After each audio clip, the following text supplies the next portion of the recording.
ಎಲ್ಲರಿಗೂ ನಮಸ್ಕಾರ. ವಿಶೇಷವಾಗಿ ವಾಸುದೇವ್ ಮತ್ತು ಶ್ರೀಮತಿ ವಾಣಿ ವಾಸುದೇವ್ ಅವರಿಗೆ ನನ್ನ ವಂದನೆಗಳು. ಇಂತಹ ಒಂದು ಒಳ್ಳೆಯ ವೇದಿಕೆಯನ್ನು ಸೃಷ್ಟಿ ಮಾಡಿಕೊಟ್ಟಿದ್ದಕ್ಕಾಗಿ. ಸ್ನೇಹಿತರೆ, ಕಳೆದ ಬಾರಿ ನಾನು ತಮ್ಮೊಡನೆ ಕೆಲವು ಸಾಹಿತಿಗಳ ಅವರ ಜೀವನದ ಮತ್ತು ಬರಹದಲ್ಲಿ ಕಂಡುಬಂತಹ ಕೆಲವು ವಿಚಾರಗಳನ್ನು ಆಧ್ಯಾತ್ಮದ ಹಿನ್ನೆಲೆಯಲ್ಲಿ ನಿಮ್ ಜೊತೆ ಹಂಚಿಕೊಂಡಿದ್ದೆ. ಒಂದು 3-4 ದಿವಸದ ಹಿಂದೆ ವಾಣಿ ವಾಸುದೇವ್ ಅವರು ನನ್ನನ್ನು ಕೇಳಿದಾಗ ಯಾವ ವಿಷಯದ ಬಗ್ಗೆ ನೀವು ಮಾತಾಡ್ತೀರಾ ಅಂತಂದಾಗ ನನಗೆ ಅನಿಸಿದ್ದು, ನಾನು ಏನು ಮಾಡಿದ್ದೆ ಕಳೆದ ಬಾರಿ ಅದನ್ನ ಮುಂದುವರಿಸ್ತಾ 2ನೇ ಭಾಗವನ್ನ ಪ್ರಸ್ತುತಿ ಮಾಡಬೇಕು ಅಂತ ಹೇಳಿ ಈ ಒಂದು ವಿಷಯವನ್ನ ಆರಿಸ್ಕೊಂಡಿದ್ದೇನೆ. ನಮ್ಮಲ್ಲಿ ಸಾಮಾನ್ಯವಾಗಿ ಜನ ಒಂದು ಮಾತು ಕೇಳೋದುಂಟು, ನಾವು ಯಾವುದೇ ಕೃತಿಗಳನ್ನ ಯಾವುದೇ ಭಾಷೆಯಲ್ಲಾದ್ರಿ ಆಗ್ಲಿ ಓದಿದ್ರೆ ಏನು ಪ್ರಯೋಜನ?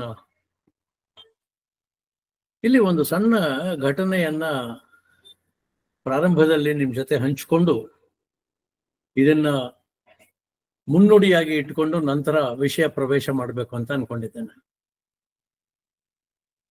ಒಬ್ರು ಹಿರಿಯರು ಅವರ ಶ್ರೀಮತಿಯವರ ಜೊತೆಯಲ್ಲಿ ರೈಲಿನಲ್ಲಿ ಪ್ರಯಾಣ ಮಾಡ್ತಾ ಇದ್ರಂತೆ. ಅವರ ಕೈಯಲ್ಲಿ ರಾಮಾಯಣದ ಪುಸ್ತಕ ಇತ್ತು.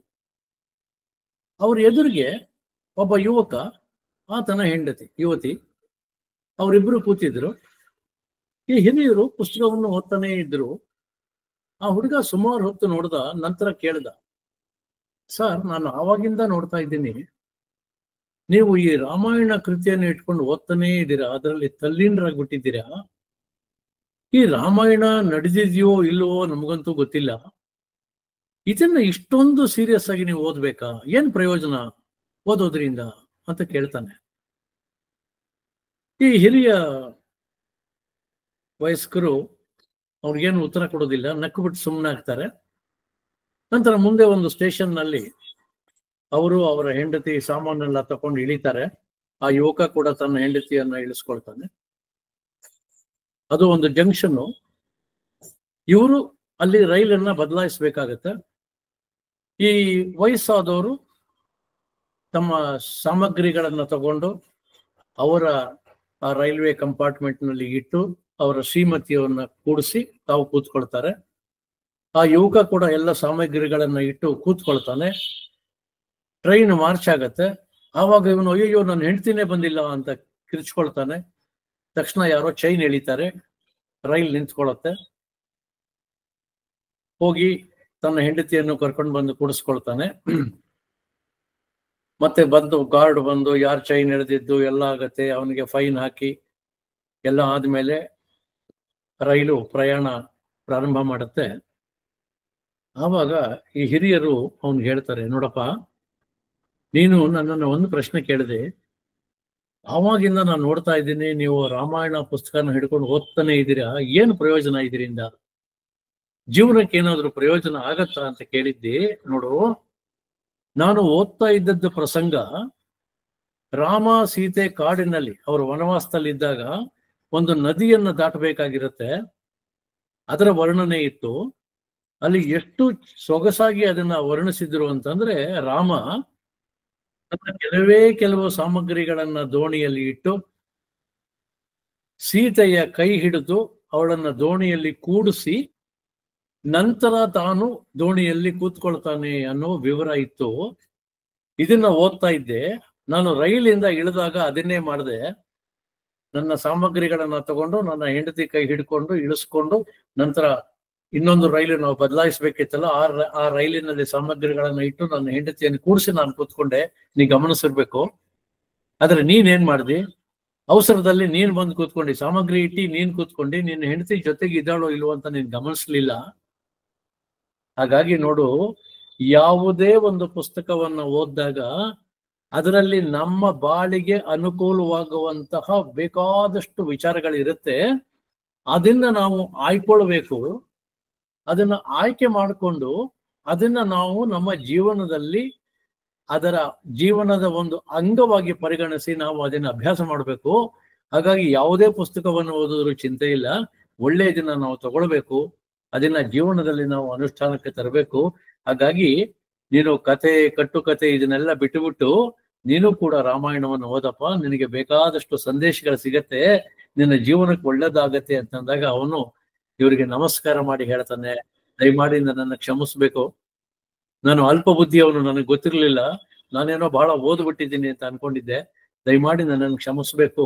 ಇವತ್ತು ನೀವು ನನ್ನ ಕಣ್ ತೆರೆಸಿದ್ದೀರಾ, ಇನ್ನು ಮುಂದೆ ನಾನು ಕೂಡ ಓದ್ತೇನೆ, ಜೀವನ ಪಾಠಗಳನ್ನ ಅರ್ಥ ಮಾಡ್ಕೊಳ್ತೇನೆ, ಅನುಷ್ಠಾನಕ್ಕೆ ತರ್ತೀನಿ ಅಂತ ಹೇಳ್ತಾನೆ.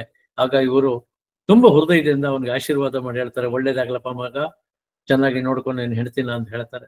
ಸ್ನೇಹಿತರೆ, ನಾನು ಬಹಳಷ್ಟು ಜನ ಜೊತೆ ವಿಚಾರ ವಿನಿಮಯ ಮಾಡ್ಕೊಳ್ಳುವಾಗ ಹೇಳ್ತೇನೆ, ಯಾವುದೇ ಒಂದು ಪುಸ್ತಕ ಅದನ್ನ ಓದಿದಾಗ ನಾವು ಏನು ಹಂಸ ಕ್ಷೀರ ನ್ಯಾಯ ಅಂತ ಹೇಳ್ತೇವೆ, ಅದರಲ್ಲಿ ಬೇಕಾದ್ದನ್ನು ಮಾತ್ರ ನಾವು ಆರಿಸ್ಕೊಂಡು ನಮ್ಮ ಜೀವನಕ್ಕೆ ಯಾವುದು ಉಪಯೋಗ ಆಗತ್ತೆ ಅನ್ನೋದನ್ನ ಮನಸ್ಸಿನಲ್ಲಿ ಇಟ್ಕೊಂಡು ಅದಷ್ಟನ್ನ ನಾವು ಜೀರ್ಣ ಮಾಡಿಕೊಂಡ್ರೆ ಸಾಕಾಗಿದೆ. ಎಲ್ಲವನ್ನು ನಾನು ಜ್ಞಾಪಕದಲ್ಲಿ ಇಟ್ಕೊಳ್ಬೇಕಾದಿಲ್ಲ, ನೀವು ಜ್ಞಾಪಕದಲ್ಲಿ ಇಟ್ಕೊಳ್ಬೇಕಾದಿಲ್ಲ.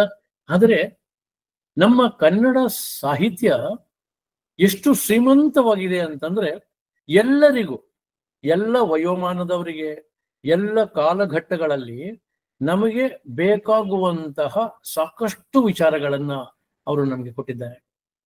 ಇವತ್ತು ನಾನು ನಿಮ್ಮ ಜೊತೆ ಹಂಚಿಕೊಳ್ಳೋದು ಅಂತಹ ಕೆಲವು ವಿಚಾರಗಳು, ನಮ್ಮ ಕನ್ನಡ ಸಾಹಿತಿಗಳು ಅವರ ಜೀವನದಲ್ಲಿ ಮತ್ತು ಅವರ ಸಾಹಿತ್ಯದಲ್ಲಿ ಕಂಡು ಬರುವಂತಹ ಕೆಲವು ವಿಚಾರಗಳನ್ನ ನಿಮ್ಮ ಮುಂದೆ ಈ ಶೀರ್ಷಿಕೆಯ ಅಡಿಯಲ್ಲಿ, ಕನ್ನಡ ಸಾಹಿತಿಗಳು ಚೆಲ್ಲಿದ ಅಧ್ಯಾತ್ಮದ ಬೆಳಕು, ಈ ಶೀರ್ಷಿಕೆಯ ಅಡಿಯಲ್ಲಿ ಕೆಲವು ವಿಚಾರಗಳನ್ನು ಅವರ ಜೀವನದಲ್ಲಿ, ಅವರ ಸಾಹಿತ್ಯದಲ್ಲಿ ಕಂಡು ಬಂದದ್ದು, ನಾವು ಅದನ್ನ ಅನುಸರಿಸಬೇಕಾಗಿರುವಂಥದ್ದು.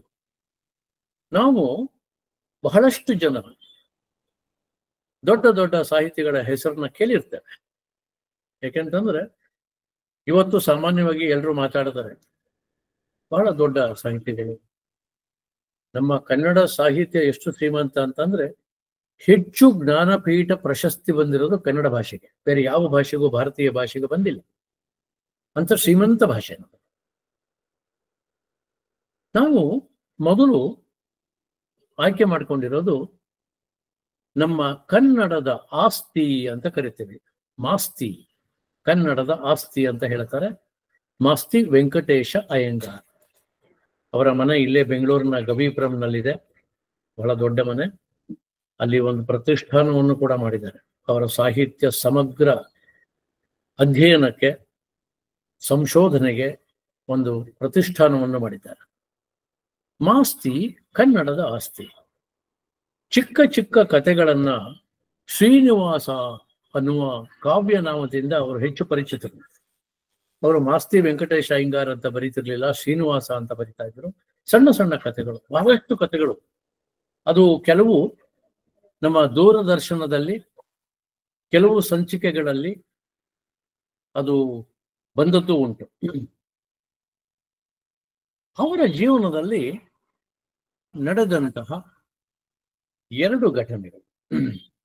ಒಂದು, ಒಮ್ಮೆ ಅವರು GP ರಾಜರತ್ನಂ ಅವರ ಜೊತೆ ಪ್ರವಾಸಕ್ಕೆ ಹೋಗಿರ್ತಾರೆ. ಬಹಳ ಬಿಸಿಲಿನ ಕಾಲ, ತುಂಬಾ ಬಿಸಿಲು, ಕಾರ್ನಲ್ಲಿ ಹೋಗ್ತಾ ಇರ್ತಾರೆ, ತುಂಬಾ ಶೆಕೆ, ಪ್ರಯಾಣ ತುಂಬಾ ಆಯಾಸಕರವಾಗಿರುತ್ತೆ, ಬಾಯಾರಿಕೆ ಆಗುತ್ತೆ. ಒಂದು ಕಡೆ ಕಾರನ್ನ ನಿಲ್ಲಿಸ್ತಾರೆ. ಕಾರನ್ನ ನಿಲ್ಲಿಸಿ ನೋಡ್ತಾರೆ ಎಲ್ಲಾದ್ರೂ ನೀರು ಸಿಗಬಹುದಾ ಅಂತ. ಆಗಿನ ಕಾಲದಲ್ಲಿ ಈಗಿನ ಹಾಗೆ ಬಿಸಿಲೇರಿ ಬಾಯಾರಿ ಅಂತ ಬಾಟ್ಲುಗಳಲ್ಲಿ ನೀರು ಸಿಗ್ತಾ ಇದ್ದಂತ ಕಾಲ ಅಲ್ಲ. ರೈಲ್ ಚಂಬು ಅಂತ ತಗೊಂಡು ಹೋಗೋದು ಪ್ರಯಾಣದ ವೇಳೆಯಲ್ಲಿ. ಆ ರೈಲ್ ಚಂಬಲ್ಲಿ ನೀರಿದ್ರೆ ಉಂಟು, ಇಲ್ಲ ಅಂದ್ರೆ ಬೇರೆ ಯಾರಾದ್ರೂ ಕೊಟ್ರೆ ಇಸ್ಕೊಳ್ಬೇಕೆ ಹೊರತು ಈ ತರ ಬಾಟ್ಲುಗಳು ಅಂತದ್ದು ಇದ್ದ ಕಾಲ ಅಲ್ವಲ್ಲ. ಹಾಗಾಗಿ ಕಾರನ್ನ ನಿಲ್ಲಿಸ್ತಾರೆ, ಎಲ್ಲಾದ್ರೂ ನೀರು ಸಿಗ್ಬಹುದಾ ಅಂತ ನೋಡ್ತಾರೆ. ಒಂದು 10 ಹೆಜ್ಜೆ ಮುಂದೆ ಹೋದ್ರೆ ಅಲ್ಲಿ ಒಂದು ಬಾವಿಯಲ್ಲಿ ಒಬ್ಬರು ವಯಸ್ಸಾದ ಹೆಂಗಸರು ನೀರು ಸೇರ್ತಾ ಇರ್ತಾರೆ. ಇವ್ರಿಗೆ ನಾವು ಹೇಳ್ತೀವಿ ನೋಡಿ, ಮರಳುಗಾಡಿನಲ್ಲಿ OSS ಕಂಡ ಹಾಗೆ ಅಂತಹ ಸಂತೋಷ ಆಗ್ಬಿಡುತ್ತೆ. ಸದ್ಯ ನೀರು, ಬಾವಿಯಲ್ಲಿ ನೀರು ಸೇರ್ತಾ ಇದ್ದಾರೆ ಅಂತ ಹೇಳಿ ಹತ್ರ ಹೋಗಿ, ಅಮ್ಮ ನಮಸ್ಕಾರ, ನನಗೆ ಸ್ವಲ್ಪ ಕುಡಿಲಿಕ್ಕೆ ನೀರು ಕೊಡ್ತೀರಾ ಅಂತ ಕೇಳ್ತಾರೆ. ನೋಡಿ, ನಾನು ಕೂಡ ಚಿಕ್ಕವನಾಗಿದ್ದಾಗ ನಾವೆಲ್ಲ ನೀರು ಕುಡಿತಾ ಇದ್ದಿದ್ದು ಬೊಗ್ಸೆಲಿ. ಯಾರಾದ್ರೂ ಅದನ್ನ ಬೊಗ್ಸೆಗೆ ಹಾಕಬೇಕು, ನಾವು ನೀರು ಹಿಂಗೆ ಬಾಯಿಗೆ ಇಟ್ಕೊಂಡು ಕುಡಿಬೇಕು. ಮತ್ತೆ ವೆಂಕಟೇಶ್ ಅಯ್ಯಂಗಾರು ಕೂಡ ಬೊಗ್ಸ ಹಿಂಗ್ ಹಿಡಿತಾರೆ. ಆಕೆ ಕೊಡದಲ್ಲಿ ನೀರು ಸೇದಿದ್ದಾರೆ, ಆ ನೀರನ್ನ ಇವರ ಬೊಗಸೆಗೆ ಹಾಕಬೇಕು, ಇವರ ಬಾಯಿ ಇಟ್ಕೊಂಡು ಕುಡಿಬೇಕು. ಇವರು ಕೇಳಿದಾಗ ಆಕೆ ಏನು ಮಾತಾಡುವುದಿಲ್ಲ, ಸುಮ್ಮನೆ ಇವರನ್ನೊಮ್ಮೆ ನೋಡ್ತಾರೆ. ನೀರು ಸೇದಿ ಮೊದಲನೇ ಕೊಡ ನೀರು ಸೇದ್ದಾಗ ಕೊಡ ಮೇಲೆ ಬಂತು. ಮಾಸ್ತಿಯವರಿಗೆ ಸಂತೋಷ, ಮತ್ತೆ ಕೈ ಹಿಂಗ್ ಹಿಡಿತಾರೆ, ಆಕೆ ಬೊಕ್ಸೆಗೆ ನೀರು ಹಾಕ್ತಾರೆ ಅಂತ. ಆದ್ರೆ ಆಕೆ ಇವ್ರ ಕಡೆ ನೋಡೋದೇ ಇಲ್ಲ. ಪಕ್ಕದಲ್ಲಿ ಇದ್ದ ತೊಟ್ಟಿಗೆ ಆ ಕೊಡದ ನೀರೆಲ್ಲವನ್ನು ಸುರಿತಾರೆ. ಆಕೆ ಮಾತಾಡೋದಿಲ್ಲ. ಇವ್ರಿಗೆ ಆಶ್ಚರ್ಯ ಆಗುತ್ತೆ. ಈ ಬಿಸಿಲಿನಲ್ಲಿ ನಾನು ಬಂದಿದ್ದೇನೆ, ಕೇಳ್ತಾ ಇದ್ದೇನೆ, ನಾನು ಬೇಡ್ತಾ ಇದ್ದೇನೆ, ಅಮ್ಮ ತಾಯಿ ಸ್ವಲ್ಪ ನೀರು ಕೊಡು ಅಂತ ಬೇಡ್ತಾ ಇದ್ದೇನೆ. ಆದ್ರೂ ಈಕೆ ಮಾತಾಡದೆ ಸೇದಿದ ನೀರನ್ನ ಆ ತೊಟ್ಟಿಗೆ ಹಾಕಿದ್ರಲ್ಲ. ಮತ್ತೆ ಆಕೆ ಹಗ್ಗಕ್ಕೆ ಕಟ್ಟಿರೋ ಕೊಡನ ಕೆಳಗೆ ಬಿಡ್ತಾರೆ. ಇವ್ರು ಮತ್ತೆ ಕೇಳ್ತಾರೆ, ಅಮ್ಮ ಸ್ವಲ್ಪ ನೀರು ಕೊಡಮ್ಮ, ಕುಡಿಬೇಕು, ಬಾಯಾರಿಕೆ ಆಗ್ತಾ ಇದೆ ಅಂತ ಕೇಳ್ತಾರೆ. ಆಕೆ ಇವ್ರನ್ನ ಒಮ್ಮೆ ನೋಡ್ತಾಳೆ, ಮಾತಾಡೋದಿಲ್ಲ. ಮತ್ತೆ ಸೇದಿ ಆ ನೀರು ಆ ಕೊಡ ಮೇಲೆ ಬಂದಾಗ ಮಾಸ್ತಿಯವ್ರು ಮತ್ತೆ ಕೈ ಹೀಗೆ ಒಡ್ತಾರೆ.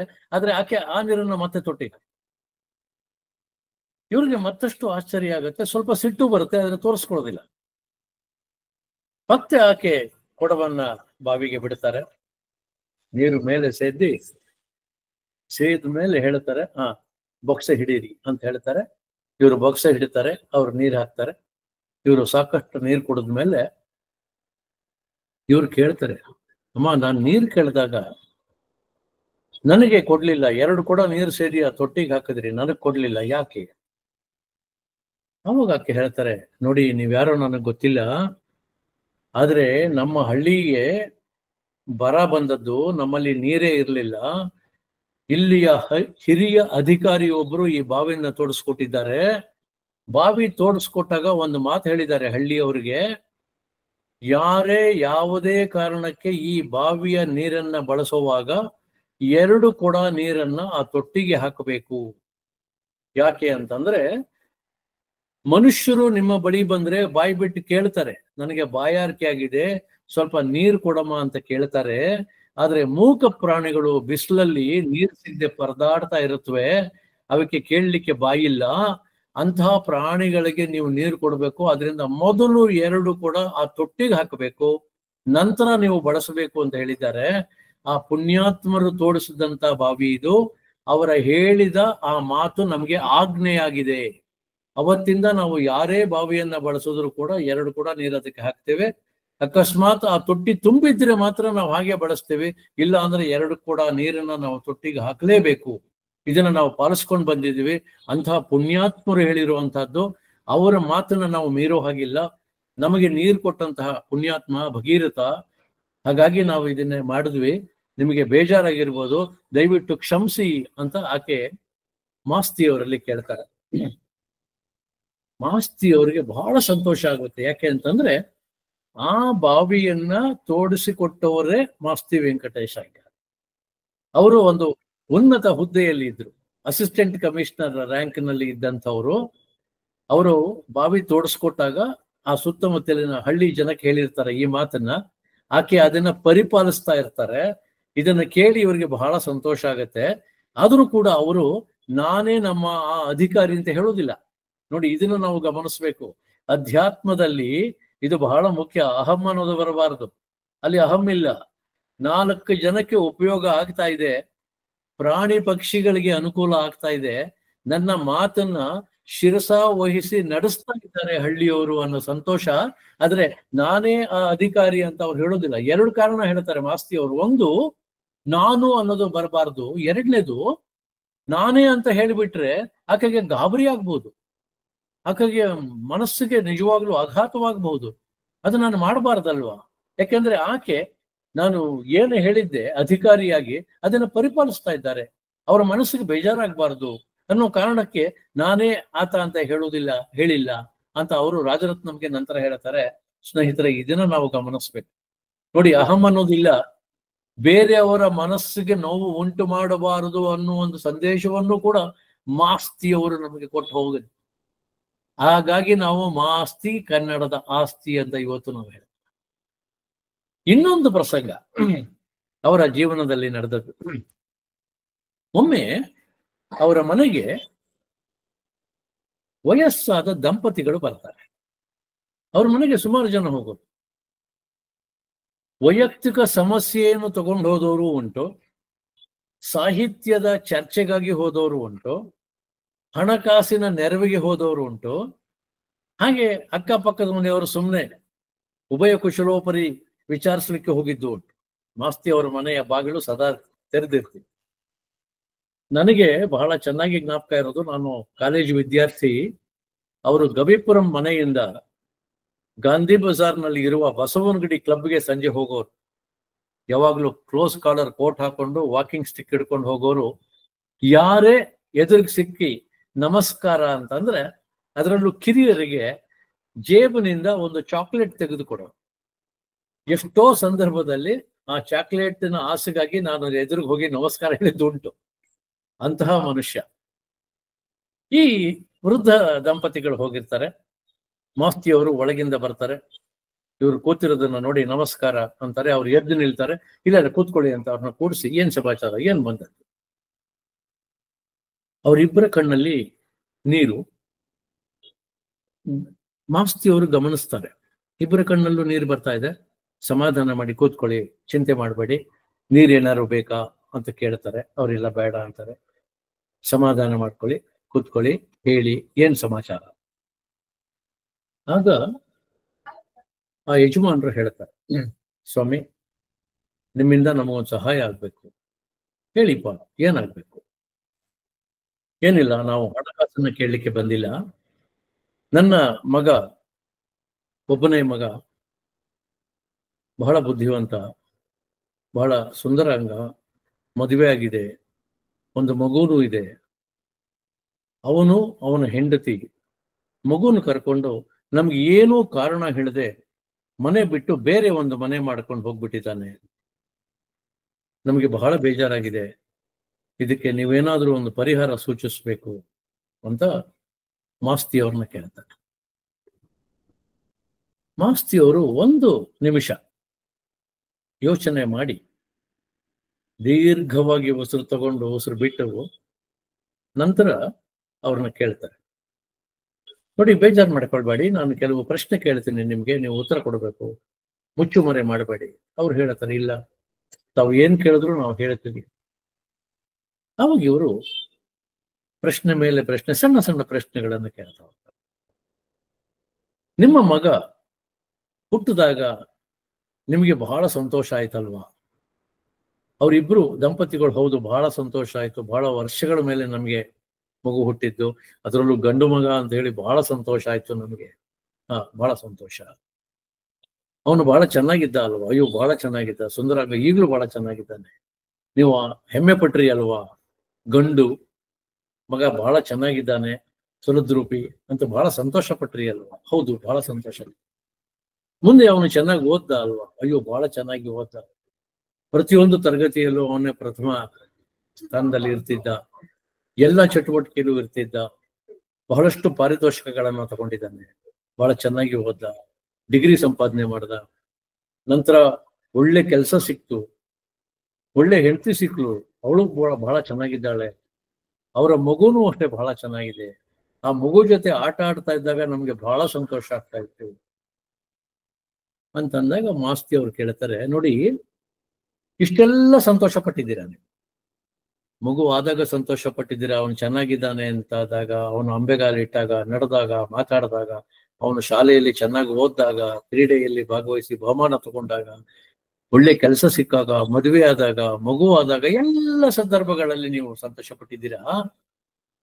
ಈಗ ಅವರು ಬೇರೆ ಹೋಗಿದ್ದಾರೆ ಅನ್ನೋ ಕಾರಣಕ್ಕೆ ಯಾಕೆ ಬೇಜಾರು ಮಾಡ್ಕೊಳ್ತೀರಾ? ಬೇಜಾರು ಮಾಡ್ಕೊಳ್ಬಾರ್ದಲ್ವಾ? ನಿಮ್ಗೆ ಸಾಕಷ್ಟು ಸಂತೋಷವನ್ನ ಅವ್ರು ಕೊಟ್ಟಿದ್ದಾರಲ್ವಾ? ಹೌದು, ಕೊಟ್ಟಿದ್ದಾರೆ. ಆದ್ರೆ ಅವ್ರು ಹೋದ್ರು ಅನ್ನೋದು ನಮ್ಗೆ ಬೇಜಾರು.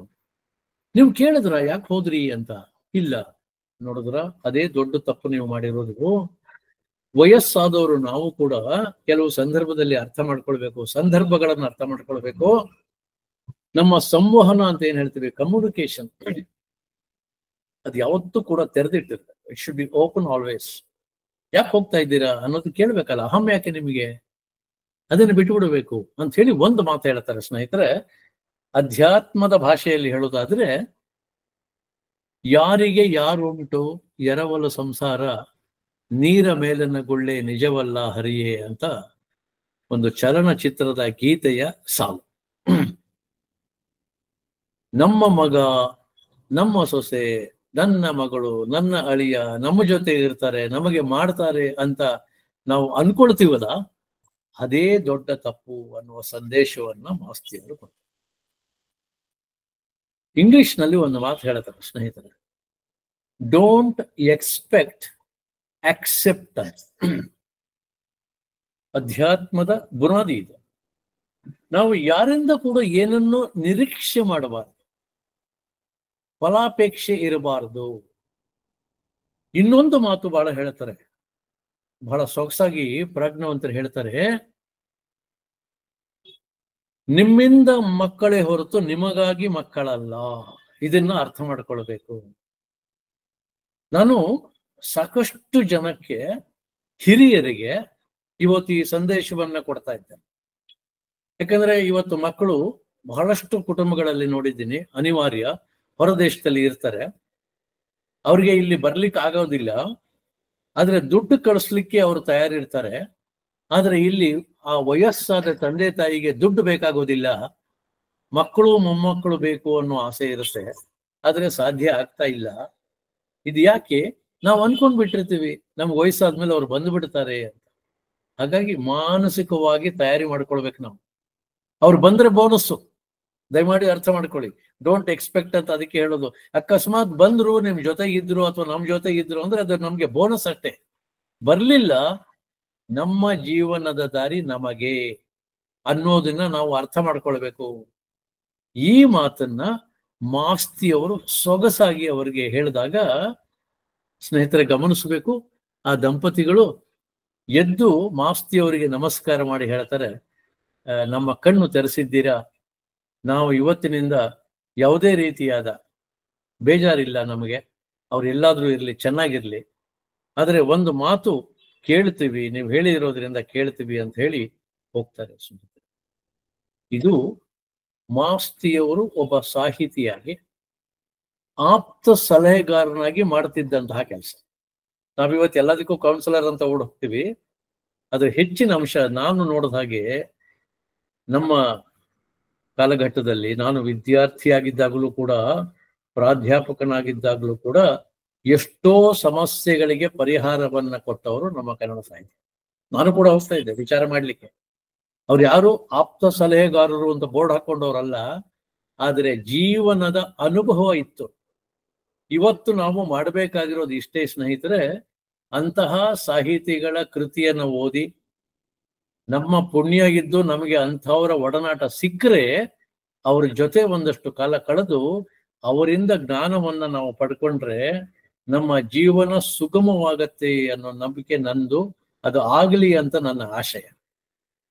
ಇದು ನಮ್ಮ ಕನ್ನಡ ಸಾಹಿತಿಗಳು ನಮಗೆ ಕೊಟ್ಟು ಹೋಗಿರುವಂಥದ್ದು. ಕೆಲವು ಸಾಹಿತಿಗಳು ಯಾರು ಈ ಪ್ರಪಂಚದಿಂದ ನಿರ್ಗಮಿಸಿದ್ದಾರೆ, ಅವರು ಕೊಟ್ಟು ಹೋಗಿದ್ದಾರೆ. ಇನ್ನೂ ಕೆಲವು ಸಾಕಷ್ಟು ಸಾಹಿತಿಗಳಿದ್ದಾರೆ, ಅವ್ರು ನಿರಂತರವಾಗಿ ಕೊಡ್ತಾ ಇದ್ದಾರೆ. ಇನ್ನು ಎರಡನೇದಾಗಿ ನನ್ನ ಅಚ್ಚುಮೆಚ್ಚಿನ ಕವಿ, ನಾನು ಸಾಕಷ್ಟು ಸಂದರ್ಭದಲ್ಲಿ ನಿಮ್ಗೆ ಹೇಳಿದ್ದೇನೆ, ನಮ್ಮ ಪೂತಿ ನರಸಿಂಹ ಆಚಾರ್ಯರು. ಪೂತಿ ನರಸಿಂಹ ಆಚಾರ್ಯರು ಇದ್ದದ್ದು ನಮ್ಮ ಡಿಫೆನ್ಸ್ ಡಿಪಾರ್ಟ್ಮೆಂಟ್ ಅಲ್ಲಿ, ನಮ್ಮ ರಕ್ಷಣಾ ಇಲಾಖೆಯ ಸಿಬ್ಬಂದಿಯಾಗಿ, ಕಚೇರಿಯ ಸಿಬ್ಬಂದಿಯಾಗಿ ಕೆಲಸ ಮಾಡಿದವರು, ಮೇಲ್ಕೋಟೆಯವರು. ಆದರೆ ಅವರು ಹೆಚ್ಚು ಪ್ರಖ್ಯಾತರಾಗಿದ್ದು ಅವರ ಕಥನ ಕಾವ್ಯಗಳಿಂದ. ನಾನು ಕಳೆದ ಬಾರಿ ಕೂಡ ಹೇಳಿದ್ದೀನಿ, ಹಿಂದೊಮ್ಮೆ ಇನ್ಯಾವುದೋ ಒಂದು ವಿಷಯದ ಬಗ್ಗೆ ತಮ್ಮ ಜೊತೆ ಹಂಚಿಕೊಳ್ಳುವಾಗ ಹೇಳಿದ್ದೀನಿ. ಪೂತಿ ನರಸಿಂಹಾಚಾರ್ಯರು ಕಥೆಗಳನ್ನ ಕಾವ್ಯದ ರೂಪದಲ್ಲಿ ಪ್ರಸ್ತುತಿ ಪಡಿಸ್ತಾವ. ಕಥನ ಕಾವ್ಯ ಅಂತ ಸೊಗಸಾದ ಕಥೆಗಳು, ಕಾವ್ಯದ ರೂಪದಲ್ಲಿ. ಡಿ ವಿ ಜಿ ಅವರು ಹೇಳ್ತಾರೆ, ಯಾಕೆ ಕಾವ್ಯ, ಕವನ ಯಾಕೆ ಅಂತಂದ್ರೆ ನೆನಪಿಗೆ ಸುಲಭ ಮಂಕುತಿಮ್ಮ ಅಂತ. ಕಾವ್ಯ ಅದು ನಿಮ್ಮನ್ನು ಹಿಡ್ಕೊಂಡ್ ಬಿಡುತ್ತೆ, ನೆನಪಿನಲ್ಲಿ ಉಳಿಯತ್ತೆ. ಹಾಗಾಗಿ ಕಥೆಗಳನ್ನೂ ಕೂಡ ಕಾವ್ಯ ರೂಪದಲ್ಲಿ ರಚಿಸಿದವರು ಪೂತಿ ನರಸಿಂಹಾಚಾರ್ಯ. ಅವರ ಒಂದು ಕಾವ್ಯ ಒಲುಮೆ ಹೊನಲ ತಡೆಗಳು ಅಂತ. ಇಲ್ಲಿ ಎಷ್ಟು ಸೊಗಸಾಗಿ ಮನುಷ್ಯನಿಗೆ ಆ ಮಮಕಾರ ಇರಬಾರದು ಅನ್ನೋದನ್ನ ಸೊಗಸಾಗಿ ಚಿತ್ರಣ ಮಾಡಿರುವಂತಹದ್ದು. ನಾವು ಅಧ್ಯಾತ್ಮದ ತಳಹದಿ, ಮಮಕಾರ ಬಿಡಬೇಕು ನಾವು. ನೋಡಿ, ಆ ಕಥೆಯ ಸಾರಾಂಶ ಇಷ್ಟೇ. ಒಬ್ರು ಒಂದು ಊರಿನಲ್ಲಿ ಕೆಲಸ ಮಾಡ್ತಿರ್ತಾರೆ. ಅವರ ಹೆಂಡತಿ, ಮಕ್ಕಳು, ತಾಯಿ ಮತ್ತೊಂದು ಊರಿನಲ್ಲಿ ಇರ್ತಾರೆ. ಕಾರ್ಯ ಒತ್ತಡ, ಅವ್ರು ಹೋಗ್ಲಿಕ್ಕಾಗಿರೋದಿಲ್ಲ. ಯಾವುದೋ ಒಂದು ಹಬ್ಬದ ಸಂದರ್ಭ ಇರಬೇಕು, ಊರಿಗೆ ಹೋಗುವಂತಹ ಒಂದು ಸಂದರ್ಭ ಒದಗತ್ತೆ. ತಾಯಿನ ನೋಡಿ ಬಹಳ ದಿವಸ ಆಗಿದೆ, ಹೆಂಡತಿನ ಮಕ್ಕಳನ್ನ ನೋಡಿ ಬಹಳ ದಿವಸ ಆಗಿದೆ.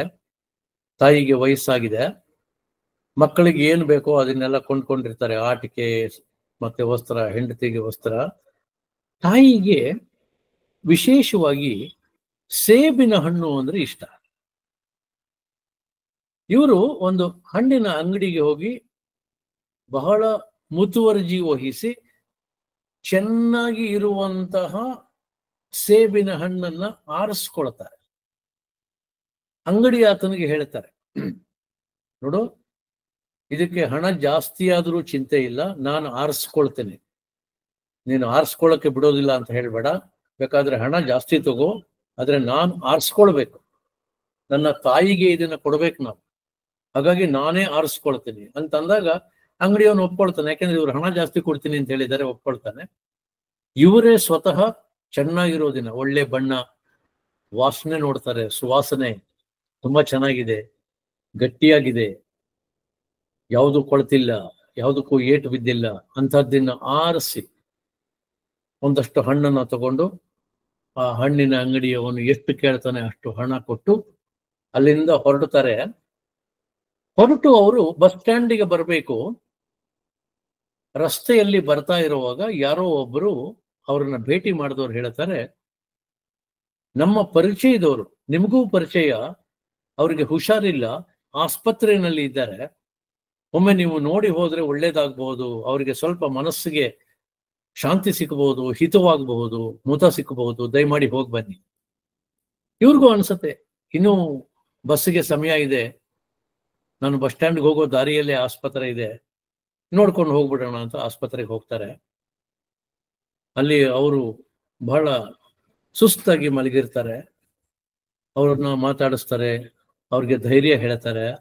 ಅವ್ರನ್ನ ನೋಡಿದಾಗ ಇವ್ರಿಗೆ ಅನ್ಸತ್ತೆ, ಪಾಪ ಬಹಳ ಸುಸ್ತಾಗಿದ್ದಾರೆ, ಇವರಿಗೆ ಒಳ್ಳೆಯ ಹಣ್ಣು ಬೇಕು, ಇವಾಗ ಹಣ್ಣು ಬೇಕು. ಯಾಕಂದ್ರೆ ಸುಸ್ತಾಗಿದ್ದಾರೆ, ಏನ್ ತಿಂದಿದ್ದಾರೋ ತಿಂದಿಲ್ವೋ ಗೊತ್ತಿಲ್ಲ, ಊಟ ಸರಿ ಹೋಯ್ತೋ ಇಲ್ವೋ, ಆಸ್ಪತ್ರೆಯಲ್ಲಿ ಕೊಟ್ಟಿರೋದೋ ಅಥವಾ ಇನ್ಯಾರೋ ತಂದಿರೋದೋ ಏನೋ ಗೊತ್ತಿಲ್ಲ. ಇವರಿಗೆ ಮನ್ಸಿಗೆ ಅನ್ಸತ್ತೆ, ಛೇ ಪಾಪ, ಈಗ ಅವ್ರಿಗೆ ಹಣ್ಣು ಕೊಡಬೇಕು ಅಂತ ಹೇಳಿ ಕೈಯಿಂದ ಅವರು ಹಣ್ಣು ಯಾವ ಒಂದು ಚೀಲದಲ್ಲಿ ಹಾಕೊಂಡಿರ್ತಾರೆ ಅದ್ರೊಳಕ್ಕೆ ಕೈ ಹಾಕ್ತಾರೆ. ಒಂದು ಕೈಯಲ್ಲಿ ಚೀಲ ಹಿಡ್ಕೊಂಡು ಒಂದು ಕೈಯನ್ನ ಚೀಲದಲ್ಲಿ ಹಾಕ್ತಾರೆ. ಒಂದು ಸೇಬು ಹಣ್ಣನ್ನ ತಗೊಳ್ತಾರೆ. ಸೇಬಿನ ಹಣ್ಣು ಕೈಗೆ ಬಂದ ತಕ್ಷಣ ತಾಯಿಯ ಚಿತ್ರ ಮನಸ್ಸಿನಲ್ಲಿ ಮೂಡ್ಬಿಡುತ್ತೆ. ನನ್ನ ತಾಯಿಗೋಸ್ಕರ ತಗೊಂಡಿದ್ದೀನಿ ಈ ಹಣ್ಣು, ಬಹಳ ದಿವಸಗಳಾದ್ಮೇಲೆ ನಾನು ಊರಿಗೆ ಹೋಗ್ತಾ ಇದ್ದೀನಿ, ನನ್ನ ತಾಯಿ ಏನ್ ತಂದಿದ್ಯಾ ಮಗ ಅಂದ್ರೆ ಇಂಥ ಒಂದು ಒಳ್ಳೆ ಹಣ್ಣು ಕೊಡ್ಬೇಕು, ನಾನು ಒಂದು ಕಡಿಮೆ ಆದ್ರೂ ಕೂಡ ಬೇಜಾರಾಗತ್ತೆ ಅಂತ ಹೇಳಿ ಮತ್ತೆ ಹಣ್ಣನ್ನ ಚೀಲದಲ್ಲೇ ಹಾಕ್ಬಿಡ್ತಾರೆ. ಮತ್ತೆ ಮನಸ್ಸು ಹೇಳುತ್ತೆ, ಇಲ್ಲ ಇವನಿಗೆ ಅದರ ಅವಶ್ಯಕತೆ ಇದೆ, ಕೊಡು ಅಂತ. ಮತ್ತೆ ತಗೊಳ್ತಾರೆ. ಮತ್ತೆ ತಾಯಿಯ ಚಿತ್ರ ಮನಸ್ಸಿನಲ್ಲಿ ಮೂಡುತ್ತೆ. ಮತ್ತೆ ಸೇಬನ್ನ ಚೀಲದಲ್ಲೇ ಹಾಕಿಬಿಟ್ಟು ಚೀಲ ಹಿಡ್ಕೊಂಡು ಅವನನ್ನ ನೋಡ್ಕೊಳ್ಳೋಕೆ ಅಲ್ಲಿ ಯಾರೋ ಒಬ್ಬರು ಇರ್ತಾರೆ, ಅವ್ರ ಕೈಯಲ್ಲಿ ಒಂದಷ್ಟು ದುಡ್ಡು ಕೊಟ್ಟುಬಿಟ್ಟು ಇವ್ರಿಗೇನಾದ್ರೂ ತಂದು ಕೊಡಿ ಅಂತ ಹೇಳಿ ಬಂದ್ಬಿಡ್ತಾರೆ. ಮನೆಗೆ ಬರ್ತಾರೆ. ಹೆಂಡತಿಗೆ ಏನು ತಂದಿದ್ರು, ಸೀರೆಯೋ ಏನೋ ಅದನ್ನ ಕೊಡ್ತಾರೆ, ಆಕೆ ಬಹಳ ಸಂತೋಷ ಪಡ್ತಾರೆ, ಮಕ್ಕಳಿಗೆಲ್ಲ ಕೊಡ್ತಾರೆ, ತಾಯಿಗೆ ಹಣ್ಣು ಕೊಡ್ತಾರೆ. ತಾಯಿಗೆ ಹಣ್ಣು ಕೊಡುವಾಗ ಆಕೆಯ ಮುಖದಲ್ಲಿ ಏನು ಅಂಥ ಸಂತೋಷ ಕಾಣೋದಿಲ್ಲ. ಬಹುಶಃ ಅವರ ಮನಸ್ಸಿಗೆ ಅನಿಸಿರಬಹುದೇನು. ಈಗ ನೋಡಿ, ಎಷ್ಟೋ ಸಂದರ್ಭದಲ್ಲಿ ನಾವು ಇವತ್ತೆಲ್ಲಾನು ಕೂಡ ವಿಜ್ಞಾನ ಅಂತ ಮಾತಾಡ್ತೇವೆ, ಸೈಂಟಿಫಿಕ್ ಎವಿಡೆನ್ಸ್ ಅಂತ ಮಾತಾಡ್ತೇವೆ. ಆದರೆ ಎಷ್ಟೋ ಸಂದರ್ಭದಲ್ಲಿ ಯಾರೋ ನಮಗೆ ಬೇಕಾದವರು ಬಹಳ ದೂರದಲ್ಲಿ ಇದ್ದು ಯಾತನೆ ಅನುಭವಿಸ್ತಾ ಇದ್ರೆ ನಮ್ಮ ಮನಸ್ಸಿಗೆ ಕಸಿವಿಸಿ ಆಗೋದನ್ನ ನಾವು ಅನುಭವಿಸಿದ್ವು. ಇದನ್ನ ನಾವು ವೈಜ್ಞಾನಿಕವಾಗಿ ಹೀಗೆ ಅಂತ ಹೇಳಲಿಕ್ಕೆ ಬಹುಶಃ ಸಾಧ್ಯ ಇಲ್ಲ, ನನಗಂತೂ ಸಾಧ್ಯ ಇಲ್ಲ, ನಾನು ಅನುಭವಿಸಿದ್ದೇನೆ. ಆದ್ರೆ ಇವತ್ತು ಜನ ನಂಬಿಕೆ, ಮೂಢನಂಬಿಕೆ ಎಲ್ಲ ಮಾತಾಡ್ತಾರಲ್ಲ, ಆಕೆಗೆ ಬಹುಶಃ ಹಾಗೆ ಅನಿಸಿರಬಹುದು. ನನ್ನ ಮಗ ನನಗೆ ಹಣ್ಣು ಕೊಡ್ತಾ ಇರೋದು ಸರಿ ಇಲ್ಲ ಅಂತ ಅನಿಸಿರಬಹುದೇನೋ, ಆಕೆ ವಿಶೇಷವಾಗಿ ಏನು ಸಂತೋಷ ಪಡೋದಿಲ್ಲ. ಆಗ ಇವ್ರಿಗೆ ಅನ್ಸತ್ತೆ, ಛೇ, ನಾ ಎಂತ ಕೆಲಸ ಮಾಡಿದೆ. ಈ ಹಣ್ಣಿನ ಅವಶ್ಯಕತೆ ಆತನಿಗೆ ಹೆಚ್ಚಿತ್ತು, ಆ ರೋಗಿಗೆ ಹೆಚ್ಚಿತ್ತು. ಆದ್ರೆ ನನಗೆ ಆ ಮಮಕಾರ ಇತ್ತು, ನನ್ನ ತಾಯಿಗೆ ಕೊಡಬೇಕು, ನನ್ನ ತಾಯಿ ಅನ್ನೋದು ಬಂದ್ಬಿಡ್ತು. ಆ ಮಮಕಾರದಿಂದ ಆತನಿಗೆ ಕೊಡೋದಿನ ಇಲ್ಲಿ ತಂದು ಕೊಟ್ಟೆ, ಆದ್ರೆ ಈಕೆಗೆ ಸಂತೋಷ ಆಗ್ತಾ ಇಲ್ಲ.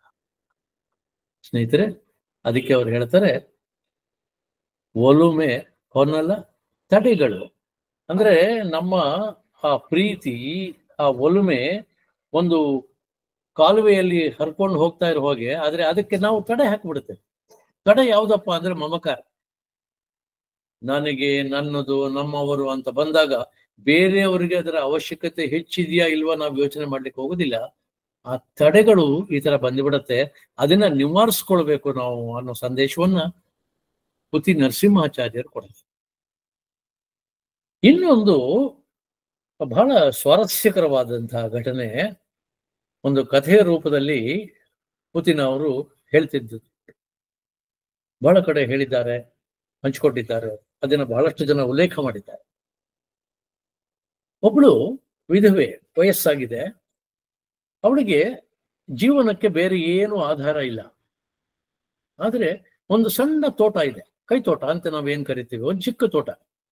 ಅದರಲ್ಲಿ ಹೂವು ಹಣ್ಣು ಒಂದಷ್ಟನ್ನ ಬೆಳೆಸ್ತಾಳೆ. ಅದನ್ನ ಮಾರಿ ಬಂದ ದುಡ್ಡಲ್ಲಿ ಅವಳ ಜೀವನ ಸಾಗಿಸ್ಕೊಂಡಿರ್ತಾಳೆ, ಸಂತೋಷವಾಗಿರ್ತಾಳೆ, ಇದ್ದದ್ರಲ್ಲಿ ತೃಪ್ತಿ ಇದೆ, ಸಂತೋಷವಾಗಿರ್ತಾಳೆ. ಆದ್ರೆ ಆಕೆಗೆ ಒಂದು ಸಮಸ್ಯೆ ಶುರು ಆಗ್ಬಿಡುತ್ತೆ.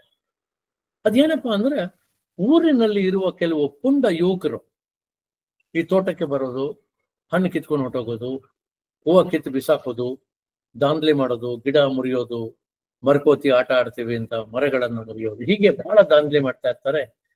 ಇವಳು ಅವ್ರಿಗೆ ಬುದ್ಧಿವಾದ ಹೇಳ್ತಾಳೆ, ಅವ್ರು ಕೇಳೋದಿಲ್ಲ. ಹಿರಿಯರಿಗೆ ಕರೆದು ಹೇಳ್ತಾರೆ, ಹಿರಿಯರು ಹೇಳ್ತಾರೆ, ಅಮ್ಮ ನಾವೇನ್ ಮಾಡೋದು, ನಮ್ಮ ಮಾತೆ ಕೇಳೋದಿಲ್ಲ ಅಂತಂದಾಗ ಈಕೆಗೆ ಬಹಳ ಮನಸ್ಸಿಗೆ ಬೇಜಾರಾಗತ್ತೆ. ಒಂದ್ ದಿವಸ ಪ್ರಾರ್ಥನೆ ಮಾಡ್ತಾಳೆ ದೇವರಿಗೆ, ಅಪ್ಪ ಭಗವಂತ, ನೀನು ಇರೋದೇ ನಿಜವಾದ್ರೆ, ನೀನು ನನ್ನ ಸಂಕಷ್ಟವನ್ನ ಪರಿಹಾರ ಮಾಡೋದು ಅನ್ನೋದಾದ್ರೆ ಮಾಡ್ತೀಯ ಅನ್ನೋ ನಂಬಿಕೆ ನನಗಿದೆ. ಆದ್ರೆ ನೀನು ನಿಜವಾಗ್ಲೂ ಮಾಡೋದಾದ್ರೆ ಇದಕ್ಕೆ ಒಂದು ಪರಿಹಾರವನ್ನ ನೀನು ಹುಡುಕೊಡ್ಬೇಕು. ನನಗೆ ಇರೋದು ಒಂದೇ ಆಧಾರ, ಈ ತೋಟ. ಈ ಪುಂಡರಿಂದ ಬಹಳ ದಾಂಧಲೆ ಆಗ್ತಾ ಇದೆ, ಕಷ್ಟ ಆಗ್ತಾ ಇದೆ ನನಗೆ. ಇದಕ್ಕೆ ನೀನು ಒಂದು ಪರಿಹಾರವನ್ನು ಕೊಡಬೇಕು. ಕೊಡ್ಲಿಲ್ಲ ಅಂತಂದ್ರೆ ನಾನು ನಿನ್ನ ಬಿಡೋದಿಲ್ಲ ಅಂತ ಹೇಳಿ ಆ ಚಿತ್ರ, ಆ ಒಂದು ಪಟ ಏನಿದೆ ಅದ್ರ ಮುಂದೆ ಕೂತ್ಬಿಡ್ತಾಳೆ. ಸುಮಾರು ಹೊತ್ತು ಕೂತ್ಕೋತಾಳೆ. ಆವಾಗ ಇವಳಿಗೆ ಒಂದು ಧ್ವನಿ ಕೇಳುತ್ತೆ.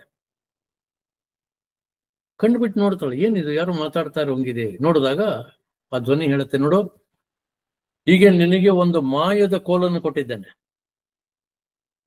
ಆ ಮಾಯದ ಕೋಲಿಗೆ ಒಂದು ಹಿಡಿ ಇದೆ.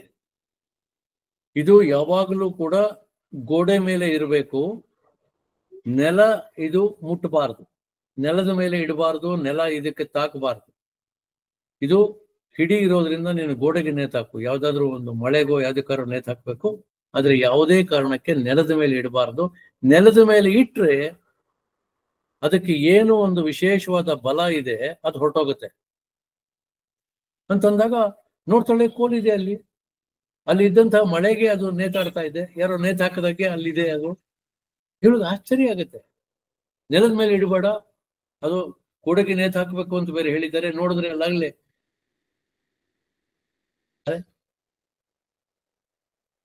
ಮತ್ತೆ ಕಣ್ಮುಚ್ಚಿ, ದೇವ ನಾನು ಏನ್ ಮಾಡ್ಬೇಕು? ಕೋಲಿದೆ, ಮಾಯದ ಕೋಲು ಅಂತ ಹೇಳಿದ್ಯಾ, ಕೊಟ್ಟಿದ್ಯಾ, ಏನ್ ಮಾಡ್ಬೇಕು ಅಂದಾಗ ಕಣ್ಣು ಮುಚ್ಕೊಂಡು ಕೂತಿದ್ದಾಳೆ. ಮತ್ತೆ ಧ್ವನಿ ಕೇಳುತ್ತೆ, ಯಾರಾದರೂ ಪುಂಡರು, ಕಳ್ಳರು ಯಾರೇ ಬಂದ್ರು ಕೂಡ ನಿನ್ನ ಬೇಲಿ ಒಳಗೆ, ನಿನ್ನ ತೋಟದ ಒಳಗೆ ಬಂದ್ರೆ ನೀನು ಗೋವಿಂದ ಗೋವಿಂದ ಅಂತ ಅನ್ಬೇಕು. ಗೋವಿಂದ ಗೋವಿಂದ ಅಂತಂದ್ರೆ ಈ ಕೋಲು ತಕ್ಷಣ ಹೋಗಿ ಅವ್ರಿಗೆ ಚೆನ್ನಾಗಿ ಹೊಡೆಯುತ್ತೆ. ಹೇಗೆ ಹೊಡೆಯುತ್ತೆ ಅಂತಂದ್ರೆ ಅವರು ಮತ್ತೊಮ್ಮೆ ನಿನ್ನ ತೋಟದಲ್ಲಿ ಕಾಲಿಡೋದಿಲ್ಲ, ಹಾಗೆ ಹೊಡೆಯುತ್ತೆ. ಹೊಡೆಯೋದು ಅಂದ್ರೆ ಏನು? ಬಾರಿಸತ್ತೆ. ಮುಖ ಮೂತಿಯನ್ನ ನೋಡದೆ ಬಾರಿಸತ್ತೆ. ಅದನ್ನ ನಿಲ್ಲಿಸ್ಬೇಕಾದ್ರೆ ಅಲ್ಲಿ ಯಾರು ಹೊಡೆಸ್ಕೊಳ್ತಾ ಇದ್ದಾರೆ ಅವರು ಶಿವ ಶಿವ ಶಿವ ಶಿವ ಅಂತ ಕೂಗಬೇಕು. ನೀನ್ ಕರೆದ್ರೂ ಬರೋದಿಲ್ಲ. ಯಾರು ಹೊಡೆಸ್ಕೊಳ್ತಾ ಇದ್ದಾರೆ ಅವರು ಶಿವ ಶಿವ ಅಂತ ಕೂಗಿದ್ರೆ ಕೋಲು ಮತ್ತೆ ಒಳಕ್ ಬಂದು ಅಲ್ಲಿ ನೇತು ಹಾಕೊಳ್ಳುತ್ತೆ. ಅಥವಾ ಅದು ಒಳಕ್ ಬರ್ತಾ ಇದ್ದಾಗ ನೀನು ಹಿಡ್ಕೊಂಡು ಅದನ್ನ ನೇತು ಹಾಕಬೇಕು, ಮರಿಬೇಡ ಅಂತ ಅಂತಾರೆ. ಈಕೆಗೆ ಬಹಳ ಸಂತೋಷ ಆಗತ್ತೆ. ಸದ್ಯ ನನ್ನ ಕಷ್ಟಗಳೇ ಎಲ್ಲ ಪರಿಹಾರ ಆಗ್ಬಿಡುತ್ತೆ, ಇನ್ ಯೋಚನೆ ಇಲ್ಲ ಅಂತ. ಮಾರನೇ ದಿವಸ ಒಂದಿಬ್ರು ಪುಂಡ್ರು ಬರ್ತಾರೆ. ಈಕೆ ಗೋವಿಂದ ಗೋವಿಂದ ಅಂತಾಳೆ. ಆ ಕೋಲು ಒಡನೆ ಕಿಟಕಿಯ ಆ ಸಂದಿನಿಂದ ಹೋಗಿ ಅವರಿಗೆ ರಭಸವಾಗಿ ಬಾರಿಸುತ್ತೆ. ಅವ್ರು ಕಿರ್ಚ್ಕೊಳ್ಳೋದಿಕ್ ಪ್ರಾರಂಭ ಮಾಡ್ತಾರೆ. ಅಯ್ಯೋ ಅಯ್ಯೋ ಕಿರ್ಚ್ಕೊಳ್ತಾ ಇದ್ದಾರೆ, ಬಾರಿಸ್ತಾ ಇದೆ. ಅವ್ರು ಇನ್ನೇನು ಹೊರಡ್ಬೇಕು ಬೇಲಿಯಿಂದ ಆಚೆ. ಏ ಶಿವ ಶಿವ ಅನ್ರೋ ಅಂತಾಳೆ. ಅವ್ರು ಶಿವ ಶಿವ ಶಿವ ಅಂತಾರೆ. ಕೋಲ್ ವಾಪಸ್ ಬರುತ್ತೆ. ಅವ್ರು ಎಗರ್ಕೊಂಡು ಹೋಗ್ತಾರೆ. ಖಂಡಿತವಾಗಿ ಮತ್ತೊಮ್ಮೆ ಈ ಕಡೆ ಅವರು ಮುಖವನ್ನು ಹಾಕುದಿಲ್ಲ, ಹಾಗೆ ಬಾರಿಸಿರುತ್ತೆ. ಹೀಗೆ ನಡೀತಾ ಇರುತ್ತೆ. ಆ ನಂತರ ಯಾರ ಕಾಟವೂ ಇಲ್ಲ ಈಕೆಗೆ.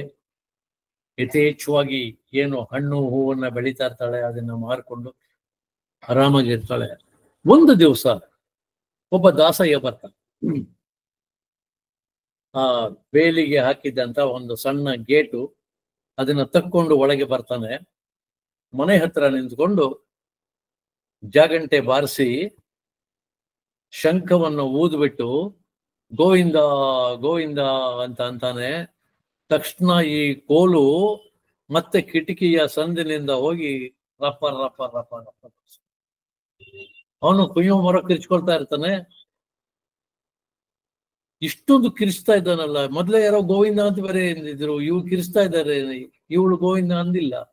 ನೋಡ್ತಾಳೆ ಕಿಟಕಿಯ ಸಂದಿನಿಂದ ಪಾಪ ದಾಸಯ್ಯಂಗೆ ಕೋಲ್ ಬಾರಿಸ್ತಾ ಇದೆ. ಆಗ ಇವಳು ಕೈ ಮುಗಿದು, ದಾಸಯ್ಯನವರೇ ಒಂದೇ ಒಂದು ವಿನಂತಿ, ದಯಮಾಡಿ ಶಿವ ಶಿವ ಅನ್ನಿ, ಶಿವ ಶಿವ ಅನ್ನಿ ಅಂತಾಳೆ. ಅವರು ತಿರ್ಗಾ ಗೋವಿಂದ ಗೋವಿಂದ ಅಂತಾರೆ. ತಿರ್ಗಾ ಬಾರಿಸತ್ತೆ ಅದು. ಮತ್ತೆ ಕೇಳ್ತಾಳೆ, ದಯಮಾಡಿ ಶಿವ ಶಿವ ಅನ್ನಿ, ಶಿವ ಶಿವ ಅನ್ನಿ ಅಂತ. ಅದು ಬಾರಿಸ್ತಾನೆ ಇರುತ್ತೆ. ಆಗ ದಾಸಯ್ಯ ಹೇಳ್ತಾನೆ, ಅಮ್ಮ ತಾಯೇ, ನಾವು ಗೋವಿಂದನ ಒಕ್ಕಳವರು, ನಾವು ಆ ಮಾತನ್ನು ಹೇಳೋಂಗಿಲ್ಲ. ನೋಡಿ, ಆವಾಗ್ಲೂ ಕೂಡ ಅವನು ಶಿವ ಅಂತ ಹೇಳೋದಿಲ್ಲ. ಆ ಮಾತು ನಾನು ಹೇಳೋ ಹಾಗಿಲ್ಲ. ನಾವು ಗೋವಿಂದನ ಒಕ್ಕಲ್ನವರು, ಆ ಮಾತು ಹೇಳುವಂಗಿಲ್ಲ, ಆ ಹೆಸರು ಹೇಳುವಂಗಿಲ್ಲ ಅಂತಾನೆ. ಕೊನೆಗೀಕೆ ಹೇಳ್ತಾಳೆ, ನೋಡಪ್ಪ, ನೀನ್ ಯಾವ್ದಾದ್ರೂ ಒಕ್ಕಳಾಗು ಪರವಾಗಿಲ್ಲ, ನೀನಾಗಿ ಹೇಳದೇ ಇದ್ರೆ ಇದು ನಿಲ್ಸೋದಿಲ್ಲ, ಬೇಗ ಶಿವ ಶಿವ ಅಂತ ಹೇಳಿ ಬಚಾವಾಗುವಂದಾಗ ಅವನು ವಿಧಿ ಇಲ್ಲದೆ ಶಿವ ಶಿವ ಅಂತ ಹೇಳಿ ಆಚೆ ಹೋಗ್ತಾನೆ. ಪುತಿ ನರಸಿಂಹಾಚಾರ್ಯರು ಹೇಳ್ತಾರೆ, ಸ್ನೇಹಿತರೆ ನೋಡಿ, ಇಂತಹ ಕಟ್ಟುಪಾಡುಗಳನ್ನ ನಾವು ಮಾಡ್ಕೊಂಡ್ಬಿಟ್ಟಿದ್ದೀವಿ. ದೇವರ ಹೆಸರನ್ನು ತಂದು ಬಿಡ್ತೀವಿ ನಾವು. ಈ ಒಕ್ಕಲು ನಮ್ಮಲ್ಲಿ ಕೆಲವರು ಹೇಳ್ತಾರೆ, ನಾವು ತಿರುಪತಿಗೆ ಹೋಗೋ ಹಾಗಿಲ್ಲ, ಯಾಕೆ ನಾವು ನರಸಿಂಹನ ಒಕ್ಕಲು, ವೆಂಕಟೇಶ್ವರ ಅಥವಾ ತಿಮ್ಮಪ್ಪನ ಒಕ್ಕಲಿನವರು ಮಾತ್ರ ತಿರುಪತಿಗೆ ಹೋಗ್ಬೇಕು, ನಾವು ಹೋಗೋ ಹೋಗಿಲ್ಲ, ಹೋದ್ರೆ ಏನಾದ್ರು ಅನಾಹುತ ಆಗ್ಬಿಡುತ್ತೆ. ಸ್ನೇಹಿತರೆ, ಏಕಂ ಸತ್ ಬಹುದಾ ವದಂತಿ ವಿಪ್ರಾಹ ಅಂತ ನಾವು ಹೇಳ್ಕೊಳ್ತೀವಿ. ಆಕಾಶಾತ್ ಪತಿತಂ ತೋಯಂ ಯಥಾ ಗಚ್ಚತಿ ಸಾಗರಂ ಸರ್ವದೇವ ನಮಸ್ಕಾರ ಕೇಶವಂ ಪ್ರತಿಗಚ್ಚತಿ ಅಂತ ಹೇಳ್ಕೊಳ್ಳೋದು ಬಾಯಲ್ಲಿ. ಆದ್ರೆ ಇಂತಹ ವ್ಯತ್ಯಾಸಗಳ ಬಗ್ಗೆ ಮಾತ್ರ. ನಮ್ದು ಈ ಒಕ್ಕಲು, ನಾವು ಹೋಗುವಾಗಿಲ್ಲ. ನಮ್ಮಲ್ಲಿ ಕೆಲವರು ಹೇಳ್ತಾರೆ ಕಳ್ಳು ಒಕ್ಕಲು. ಕಳ್ಳು ಒಕ್ಕಲು ಅಂದ್ರೆ ನಾನ್ ತಿರುಪ್ತಿಗೆ ಹೋಗೋಗಿಲ್ಲ, ಗೋವಿಂದನ ಒಕ್ಕಲು, ತಿಮ್ಮಪ್ಪನ ಒಕ್ಕಲ್ನವ್ರು ನಮ್ಮನ್ನು ಕರ್ಕೊಂಡು ಹೋಗ್ಬೇಕು, ನಾವು ಅವ್ರ ಗಂಟು ಹಿಡ್ಕೊಂಡು ಹೋಗ್ಬೇಕು. ನೋಡಿ ಸ್ನೇಹಿತರೆ, ಇಂತಹ ಕಟ್ಟುಪಾಡುಗಳನ್ನ ನಾವು ಹಾಕೊಂಡ್ ಬಿಡ್ತೇವೆ. ಅದಕ್ಕೆ ಪುತಿ ನರಸಿಂಹಾಚಾರ್ಯ ಹೇಳ್ತಾರೆ, ಇದೆಲ್ಲ ಬಿಟ್ಟುಬಿಡಿ, ಎಲ್ಲ ದೇವರು ಒಬ್ಬನೇ. ನೀವು ನಿಮ್ಮ ಇಷ್ಟ ದೈವ ಇದ್ದಾನೆ, ಆ ಹೆಸರು ಹೇಳ್ಕೊಳ್ಳಿ. ಆದ್ರೆ ಬೇರೆ ಇನ್ನೊಬ್ಬ ದೇವರ ಹೆಸರು ಹೇಳಬಾರ್ದು ಅಂತ ಎಲ್ಲಿಲ್ವಲ್ಲ. ನಾನು ಗೋವಿಂದ ಅಂತ ಹೇಳುವನು ಶಿವ ಅಂತ ಹೇಳಬಾರ್ದು ಅಂತ ಇಲ್ವಲ್ಲ. ಸ್ನೇಹಿತರೆ, ಬಹಳ ಬೇಜಾರಿನಿಂದ ನಾನು ನಿಮ್ಗೆ ಈ ಮಾತು ಹೇಳಬೇಕು. ನಮ್ಮಲ್ಲಿ ಕೂಡ ವೈಷ್ಣವರಲ್ಲಿ ಬಹಳಷ್ಟು ಜನ ಇವತ್ತಿಗೂ ಶಿವ ಅನ್ನೋದಿಲ್ಲ, ಈಶ್ವರ ಅನ್ನೋ ಹೋಗಿಲ್ಲ, ಶಂಕರ ಅನ್ನೋ ಹೋಗಿಲ್ಲ, ರುದ್ರ ಅಂತ ಮಾತ್ರ ಕರೀತಾರೆ. ಅದು ಮತ್ತೊಂದು ಹೆಸರು. ಶಿವ ಅನ್ನಿ, ಶಂಕರ ಅನ್ನಿ, ರುದ್ರ ಅನ್ನಿ, ಎಲ್ಲವೂ ಅವನ ಹೆಸರೇ. ಆದ್ರೆ ಶಿವ ಅನ್ನೋಂಗಿಲ್ಲ, ಶಂಕರ ಅನ್ನೋಂಗಿಲ್ಲ, ರುದ್ರದೇವರು ಅಂತ. ಅದಕ್ಕೆ ಪುತಿನ್ ಅವ್ರು ಹೇಳ್ತಾರೆ, ಇದೆಲ್ಲ ಬಿಟ್ಟು ಬಿಡಿ. ನೋಡಿ, ನಮ್ಮ ತಿಮ್ಮಗುರು ಒಂದ್ ಕಡೆ ಹೇಳ್ತಾರೆ, ನೇಮ ನಿಷ್ಠೆಗಳಿರಲಿ ಡಂಭ ಕಠಿಣತೆ ಬಿಟ್ಟು. ನೇಮ ನಿಷ್ಠೆ ಎಲ್ಲ ಇರ್ಬೇಕು, ಆದ್ರೆ ಈ ಡಂಭ ಕಠಿಣತೆ ಇರಬಾರ್ದು. ಯಾಕೆ ಬೇಕಿದು? ಈ ಡಂಬಾಚಾರ ಎಲ್ಲ ಬಿಟ್ಬಿಡ್ಬೇಕು. ನಾವು ದೇವರೊಬ್ಬನೇ ಅನ್ನೋದ್ರಲ್ಲಿ ನಂಬಿಕೆ ಇರುವಾಗ ಆ ಹೆಸರು ಹೇಳ್ಬಾರ್ದು, ಈ ಹೆಸರು ಹೇಳ್ಬಾರ್ದು, ನಾವು ಅಲ್ಲಿ ಹೋಗಬಾರ್ದು. ಇದು ನಾವು ಮಾಡಿಕೊಂಡಿರುವಂತಹ ಕಟ್ಟುಪಾಡು.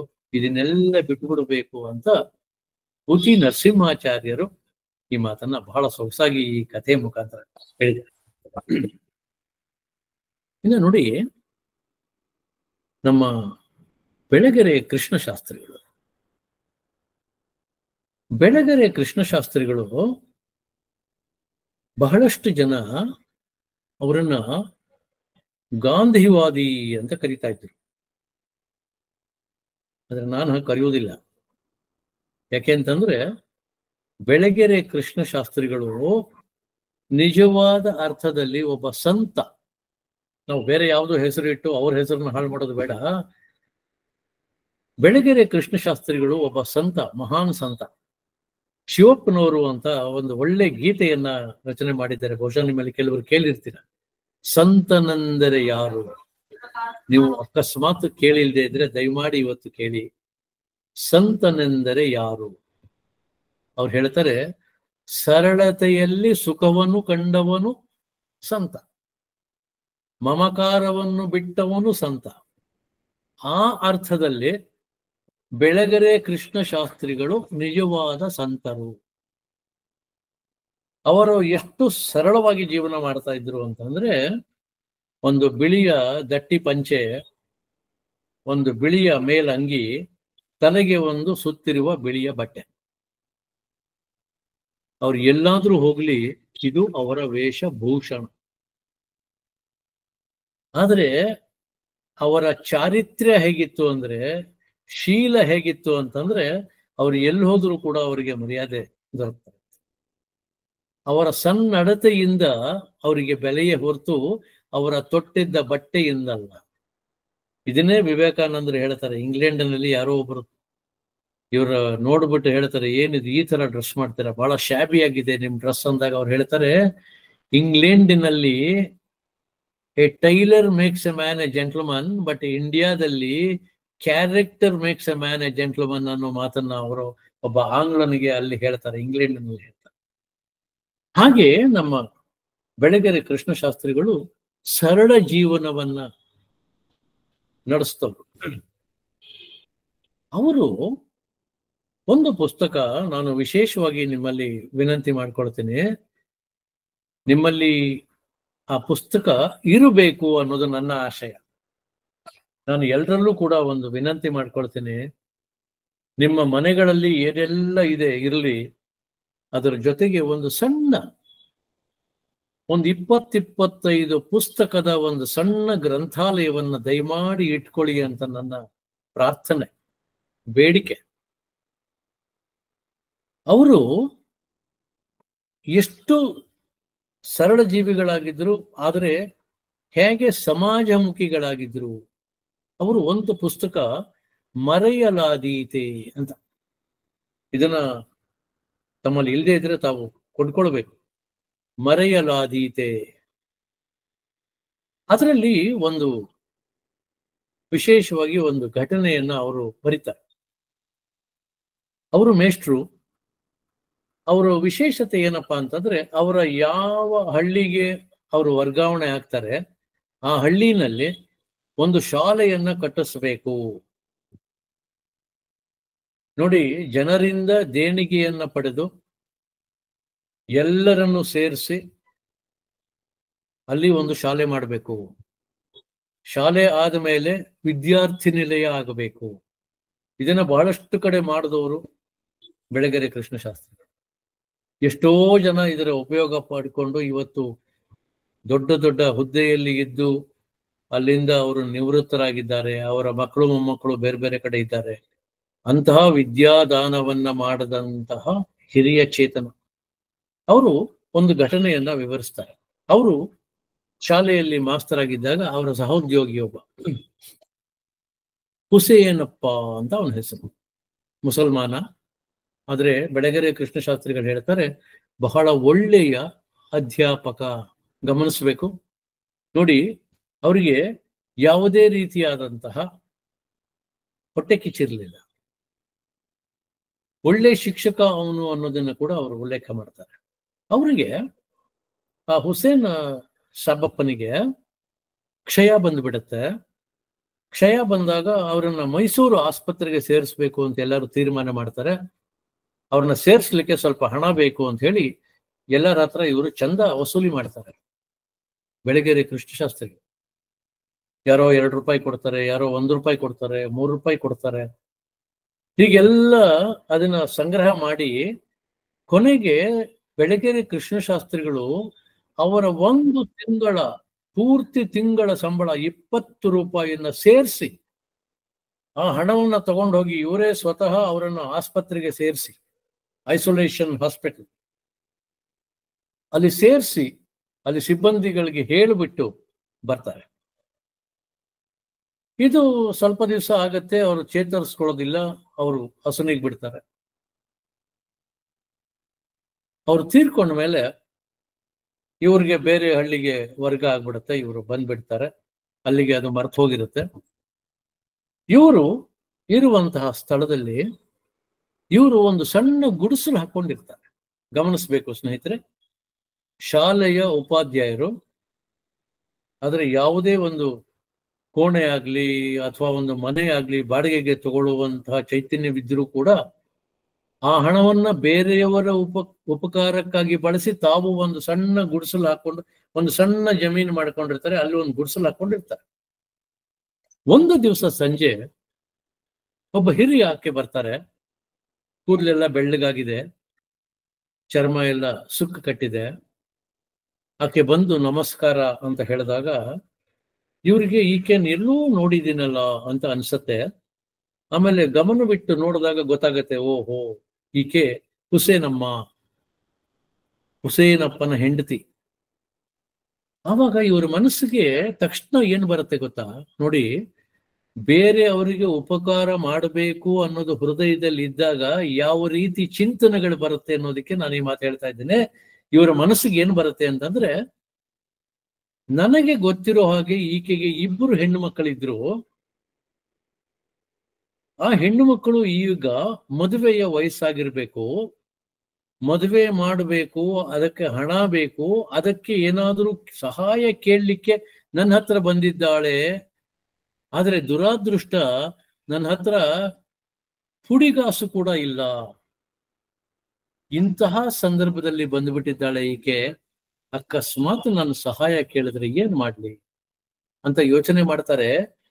ಮೂಲೆಯಲ್ಲಿ ಒಂದು ಸಣ್ಣ ಮೂಟೆಯಲ್ಲಿ ಒಂದಷ್ಟು ರಾಗಿನೋ ಭತ್ತನೋ ಇರುತ್ತೆ ಅನ್ಕೊಳ್ತಾರೆ. ಆಕೆ ಏನಾದ್ರೂ ಕೇಳಿದ್ರೆ ನನ್ನ ಹತ್ರ ಇರೋದು ಇಷ್ಟೇ ಅಂತ ಹೇಳಿ ಅದನ್ನು ಕೊಟ್ಟು ಬಿಡ್ಬೇಕು, ಇನ್ನೇನು ಇಲ್ಲ ಅನ್ಕೊಂಡು ನೋಡೋಣ ದೇವರು ಯಾವ ರೀತಿ ನನ್ನನ್ನ ಪರೀಕ್ಷೆ ಮಾಡ್ತಾನೆ ಅಂತ ಅನ್ಕೊಳ್ತಾರೆ. ಆಕೆ ಏನು ಮಾತಾಡೋದಿಲ್ಲ. ಕತ್ತಲಾಯ್ತು. ಇವ್ರು ಏನು ಮಾಡ್ಕೊಂಡಿರ್ತಾರೆ ಸ್ವಲ್ಪ ಅಡಿಗೆ, ಅದರಲ್ಲಿ ಆಕೆಗೂ ಬಡಿಸಿ ತಾವು ಒಂದಷ್ಟು ತಿಂದು ಆಕೆಗೆ ಒಂದು ಚಾಪೆ ಹಾಸ್ಕೊಡ್ತಾರೆ. ಒಂದು ಮೂಲೆಯಲ್ಲಿ ಒಂದು ದಿಂಬು ಕೊಡ್ತಾರೆ. ಆಕೆ ಮಲಗ್ತಾಳೆ. ಇವರು ಒಂದು ಮೂಲೆ ಗುಡಿಸಲು, ಚಿಕ್ಕ ಗುಡಿಸಲು, ಇವರು ಮಲಗ್ತಾರೆ.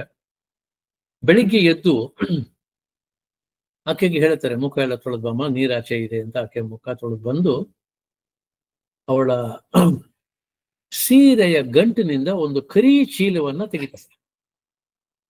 ಕರಿ ಚೀಲವನ್ನ ತೆಗೆದು ಇವರ ಪಾದದ ಬಳಿ ಇಟ್ಟು ನಮಸ್ಕಾರ ಮಾಡಿ ಹೇಳ್ತಾಳೆ,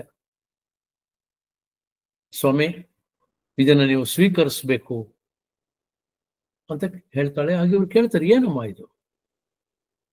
ನೋಡಿ ಆಕೆ ಹೇಳ್ತಾಳೆ, ನೋಡಿ ಈಗ ಸ್ವಲ್ಪ ದಿವಸದ ಹಿಂದೆ ನಮ್ಮ ಮನೆ ಚಾವಣಿ, ಅವಳದು ಗುಡಿಸಲು, ಚಾವಣಿ ಕೈಯಾಡಿಸ್ಬೇಕಿತ್ತು. ನಮ್ಮ ಕಡೆ ಕೈ ಆಡಿಸೋದು ಅಂತಾರೆ, ಅಂದ್ರೆ ಸರಿ ಮಾಡೋದು.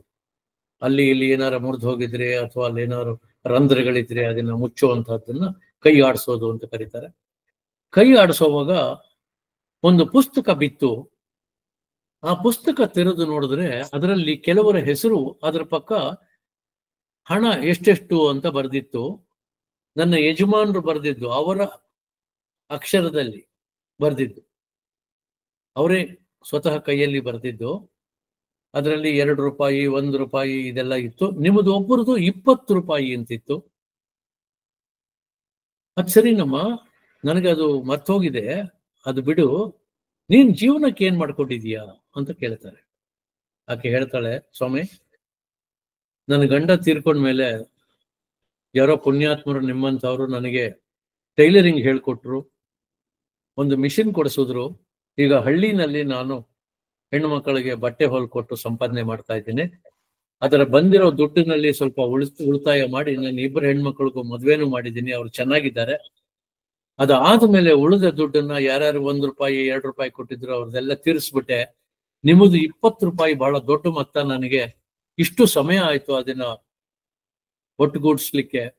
ಈಗ 20 ರೂಪಾಯಿ ಇದೆ, ದಯಮಾಡಿ ನೀವು ಇದನ್ನ ಒಪ್ಪಿಸ್ಕೊಳ್ಬೇಕು ಅಂತಂದಾಗ ಇವ್ರು ಹೇಳ್ತಾರೆ, ನೋಡಮ್ಮ, ನಾನು ಹೇಳಿದೆ, ನಾನು ಮರ್ತೇ ಬಿಟ್ಟಿದ್ದೀನಿ, ಅದ್ರ ಕೊಡೋ ಅವಶ್ಯಕತೆ ಇಲ್ಲ ಅಂತಂದಾಗ ಆಕೆ ಹೇಳ್ತಾಳೆ, ಸ್ನೇಹಿತರೆ, ನಾವು ಗಮನಿಸ್ಬೇಕು, ಒಬ್ಬ ಬಡ ಹೆಂಗಸು, ಆಕೆ ಹೇಳ್ತಾಳೆ, ನನ್ನ ಗಂಡ ಪುಸ್ತಕದಲ್ಲಿ ಬರೆದು ಇಟ್ಟಿದ್ದಾನೆ ಅಂತಂದ್ರೆ ಅದನ್ನ ತೀರಿಸ್ಬೇಕು ಅನ್ನೋ ಮನೋಭಾವ ಹೊಂದಿತ್ತು, ಅವನ ಆಸೆ ಅದಿತ್ತು, ಹಾಗಾಗಿ ಬರೆದಿಟ್ಟಿದ್ದಾನೆ.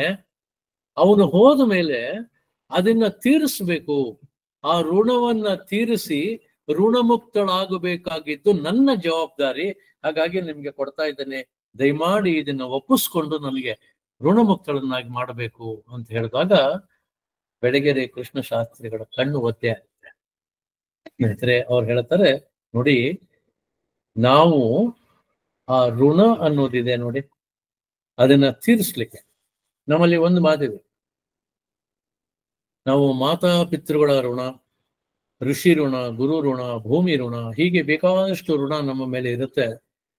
ಇದನ್ನ ತೀರಿಸ್ಲಿಕ್ಕೆ ನಾವು ಸಾಧ್ಯವಾದಷ್ಟು ಪ್ರಯತ್ನ ಪಡ್ಬೇಕು. ಮಾತಾಪಿತೃಗಳ ಋಣ ಸಂಪೂರ್ಣವಾಗಿ ತೀರಿಸ್ಲಿಕ್ಕಾಗಲ್ಲ, ಅದರಲ್ಲೂ ತಾಯಿಯ ಋಣ ತೀರಿಸ್ಲಿಕ್ಕೆ ಸಾಧ್ಯವೇ ಇಲ್ಲ ಅಂತ ತಿಳಿದವ್ರು ಹೇಳ್ತಾರೆ. ಆದ್ರೆ ಕಿಂಚಿತ್ತಾದ್ರೂ ನಾವು ಪ್ರಯತ್ನ ಪಡಬೇಕು ಆ ಋಣವನ್ನ ತೀರಿಸ್ಲಿಕ್ಕೆ. ಅಂತಂದ್ರೆ ಅವರ ಆಸೆಗಳನ್ನ ಪೂರೈಸಿ, ಅವರ ಮನಸ್ಸಿಗೆ ನೋವು ಉಂಟಾಗದೇ ಇರುವ ಹಾಗೆ ನಡ್ಕೊಳ್ಳೋದೇ ಅವರ ಋಣವನ್ನ ತೀರಿಸ್ಲಿಕ್ಕೆ ಇರುವ ಒಂದೇ ಒಂದು ಮಾರ್ಗ ಅನ್ನೋದು ಪ್ರಾಜ್ಞರು ಹೇಳುವಂತ. ಆ ಋಣ ತೀರಿಸಬೇಕು ಅನ್ನೋದು ನಮ್ಮಲ್ಲಿ ಇರಬೇಕು. ಹಿಂದೊಮ್ಮೆ ನಿಮ್ಗೆ ಹೇಳಿದ್ದೆ, ಕೈಲಾಸಂ ಅವರು ಒಂದು ಮಾತು ಹೇಳ್ತಾರೆ, ಸೊಗಸಾದ ಮಾತು ಹೇಳ್ತಾರೆ, ನಾವು ಈ ಭೂಮಿ ಮೇಲೆ ವಾಸ ಕೊಡೋ ಬಾಡಿಗೆನೆ ಪರೋಪಕಾರ. ಭೂಮಿಯ ಮೇಲೆ ವಾಸ ಮಾಡ್ಲಿಕ್ಕೆ ಕೊಡೋ ಬಾಡಿಗೆ. ನಾವ್ ಯಾರು ಈ ಮಾತನ್ನ ಹೇಳಲ್ಲ, ಮನೆ ಬಾಡಿಗೆ, ಕಚೇರಿ ಬಾಡಿಗೆ ಮಾತಾಡ್ತೀವಿ, ಭೂಮಿ ಮೇಲೆ ಇರೋದಕ್ಕೆ ನಾವು ಬಾಡಿಗೆ ಎಲ್ಲಿ ಕೊಡ್ತೇವೆ? ಆ ಭೂಮಿ ಋಣವನ್ನು ಕೂಡ ನಾವು ತೀರಿಸ್ಬೇಕು ಅಂತಂದ್ರೆ ಪರೋಪಕಾರ ಒಂದೇ ಅಂತ. ಯಾವ ಋಣ ತೀರಿಸ್ಲಿಕ್ಕೆ ಆಗೋದಿಲ್ಲ, ಅದನ್ನ ಪರೋಪಕಾರದ ಮುಖಾಂತರ ಸ್ವಲ್ಪ ಮಟ್ಟಿಗಾದ್ರೂ ನಾವು ತೀರಿಸ್ಲಿಕ್ಕೆ ಸಾಧ್ಯ ಇದೆ, ಸಮಾಜಮುಖಿಗಳಾಗ್ಲಿಕ್ಕೆ ಸಾಧ್ಯ ಇದೆ. ನಾನು ಹಿಂದೊಮ್ಮೆ ಹೇಳಿದ್ದೆ, ವಿವೇಕಾನಂದರ ಧ್ಯೇಯ ವಾಕ್ಯ, ಆತ್ಮನೋ ಮೋಕ್ಷಾರ್ಥಂ ಜಗದ್ಗೀತಾಯ ಚ. ಸೊ ನಮ್ಮ ಬೆಳಗೆರೆ ಕೃಷ್ಣಶಾಸ್ತ್ರಿಗಳು ಈ ಒಂದು ಘಟನೆಯ ಮುಖಾಂತರ ಈ ಋಣವನ್ನ ತೀರಿಸ್ಬೇಕು. ನೋಡಿ, ಆಕೆ ಹೆಚ್ಚು ಓದ್ದವಳಲ್ಲ, ಹೆಚ್ಚು ತಿಳ್ಕೊಂಡವಳಲ್ಲ, ಆದ್ರೆ ಪಾಲಿಸಿದವಳು. ನಮ್ಮಲ್ಲಿ ಆ ಪ್ರಜ್ಞೆ ಬರಬೇಕು. ಮತ್ತೊಮ್ಮೆ ವಿವೇಕಾನಂದರು ಒಂದು ಮಾತು ಹೇಳ್ತಾರೆ, ಭಾರತದ ವಿಶಿಷ್ಟತೆ ಏನಪ್ಪಾ ಅಂತಂದ್ರೆ, hospitality and gratitude are 2 great qualities and very rare qualities. Hospitality and gratitude. Gratitude ಅಂದ್ರೆ ಕೃತಜ್ಞತೆ. ಇಂಗ್ಲಿಷ್ ಅಲ್ಲಿ ಒಂದು ಮಾತು ಹೇಳ್ತಾರೆ ಸ್ನೇಹಿತರೆ, ನಾವು ಗಮನಿಸ್ಬೇಕು. ಅವ್ರು ಹೇಳ್ತಾರೆ, ಗಿವ್ ಅಂಡ್ ಫರ್ಗಿವ್. ಕೊಟ್ಟಾಗ ಅವರು ಸ್ಮರಿಸ್ಕೊಳ್ದೇ ಇದ್ರು ಪರವಾಗಿಲ್ಲ, ಮರ್ತ್ಬಿಡಿ, ಕ್ಷಮಿಸ್ಬಿಡಿ. When you get, don't forget. Give and forgive, get, don't forget. ಇದು ನಮ್ಮ ಜೀವನದ ಧ್ಯೇಯ ವಾಕ್ಯವಾಗಬೇಕು. ಇಲ್ಲಿ ಒಂದು ಕಡೆ ಋಣ ತೀರಿಸಬೇಕು ಅನ್ನೋದು, ಮತ್ತೊಂದು ಕಡೆ ಆ ಕೃತಜ್ಞತೆಯನ್ನ ಅರ್ಪಿಸಬೇಕು ಅನ್ನೋದು ನಮ್ಮ ಮನಸ್ಸಿನಲ್ಲಿ ಶಾಶ್ವತವಾಗಿರಬೇಕು. ಕೃತಜ್ಞತೆ ಯಾರಿಗಿಲ್ಲ ಪ್ರಾಣಿ ಕೂಡ ಕೃತಜ್ಞತೆಯನ್ನು ಇಟ್ಕೊಳುತ್ತೆ. ಒಂದು ನಾಯಿ ತಗೊಳ್ಳಿ, ಒಂದು ಕುದುರೆ ತಗೊಳ್ಳಿ, ಒಂದು ಹಸು ತಗೊಳ್ಳಿ, ಯಾವುದೇ ಪ್ರಾಣಿಯನ್ನ ತಗೊಳ್ಳಿ. ಕೆಲವರು ಬರೀ ಇದಿಷ್ಟೇ ಹೇಳ್ತಾರೆ, ಇಲ್ಲ ನಾನು ಯಾಕೆಂದ್ರೆ ಪ್ರಾಣಿಗಳ ಜೊತೆ ಕೆಲಸ ಮಾಡೋದ್ರಿಂದ ನಾನು ಕಂಡಿದ್ದೇನೆ, ಅವು ಕೂಡ ನಿಮಗೆ ಕೃತಜ್ಞತೆಯನ್ನು ಸೂಚಿಸುತ್ತೆ. ನಾವು ಮನುಷ್ಯರಾಗಿ ಇದನ್ನು ಉಳಿಸ್ಕೊಳ್ಬೇಕಲ್ಲ. ಈ ಸಂದೇಶವನ್ನ ಬೆಳಗೆರೆ ಕೃಷ್ಣಶಾಸ್ತ್ರಿಗಳು ಹೇಳ್ತಾರೆ. ನೋಡಿ, ಇದಕ್ಕೆ ಪೂರಕವಾಗಿ ನಮ್ಮ ಡಿ.ವಿ. ಗುಂಡಪ್ಪನವರು, ನಮ್ಮ ಕುವೆಂಪು ಅವರು ಕೂಡ ಒಂದು ಘಟನೆಯನ್ನ ವಿವರಣೆ ಮಾಡ್ತಾರೆ. ಅವರ ಮನೆ, ಅವರ ಅಜ್ಜಿ ಮನೆ, ತಾಯಿ ಮನೆ ಕೊಪ್ಪಳಿ ತೀರ್ಥ ಹಳ್ಳಿ ಹತ್ರ ಇದೆ. ಅಲ್ಲಿ ಇವರ ಮನೆ ಒಕ್ಕಲು ಮಾಡಿಕೊಂಡವನೊಬ್ಬ ಅಣ್ಣಪ್ಪ ಅಂತ ಅವನ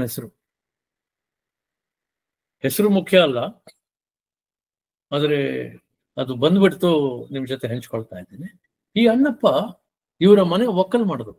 ಅಂದ್ರೆ ಒಬ್ಬ ಕೂಲಿಯಾಗೆ ಇವರ ಗದ್ದೆ ತೋಟಗಳನ್ನೆಲ್ಲ ನೋಡಿಕೊಂಡು ಇವರಿಗೆ ಎಷ್ಟು ಪಾಲು ಬರಬೇಕೋ ಅಷ್ಟು ಪಾಲನ್ನ ನ್ಯಾಯಯುತವಾಗಿ ಕೊಟ್ಟ, ಯಾವುದೇ ಮೋಸ ವಂಚನೆ ಇಲ್ಲದೆ ಕೊಟ್ಟು ಗದ್ದೆ ತೋಟವನ್ನ ತನ್ನ ಗದ್ದೆ ತೋಟದ ಹಾಗೆ ನೋಡ್ಕೊಂಡವನು ಅಣ್ಣಪ್ಪ.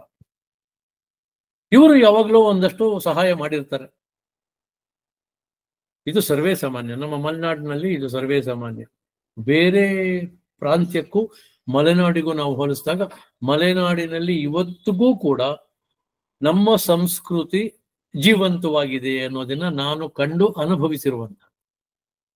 ಈಗ ನಮ್ಮ ನಗರ ಪಟ್ಟಣಗಳನ್ನ ನೀವು ನೋಡಿದಾಗ ಅದು ಆಲ್ಮೋಸ್ಟ್ ಏನು ಇಲ್ವೇ ಇಲ್ಲ ಅನ್ನೋ ತರ ಇದೆ. ಆದ್ರೆ ಮಲೆನಾಡಿನ ಹಳ್ಳಿಗಳಲ್ಲಿ ಇವತ್ತಿಗೂ ಕೂಡ ಅದು ನಡ್ಕೊಂಡು ಬರ್ತಾರೆ. ಈ ಅಣ್ಣಪ್ಪ ಅವನಿಗೆ ಕಾಯಿಲೆ ಬಂದ್ಬಿಡುತ್ತೆ, ಮರಣಾಂತಿಕ ಕಾಯಿಲೆ. ಅವರ ಭಾಷೆಯಲ್ಲಿ ರೇಷ್ಮೆ ಕಾಯಿಲೆ ಅಂತ ಕರೀತಾರೆ. ಕುವೆಂಪು ಅವರು ಹೇಳ್ತಾರೆ, ಅವರ ರೇಷ್ಮೆ ಕಾಯಿಲೆ ಯಾವುದಪ್ಪ ಅಂತಂದ್ರೆ ಕ್ಷಯ. ನಾವೇನ್ TB ಅಂತ ಜನರಲ್ ಆಗಿ ಹೇಳ್ತೀವಿ, ಆ ಕಾಯಿಲೆ. ಆಗಿನ ಕಾಲದಲ್ಲಿ ಅದಕ್ಕೆ ಅದು ಬಂದ್ರೆ ಮನುಷ್ಯ ಹೋದ ಅಂತ ಅರ್ಥ.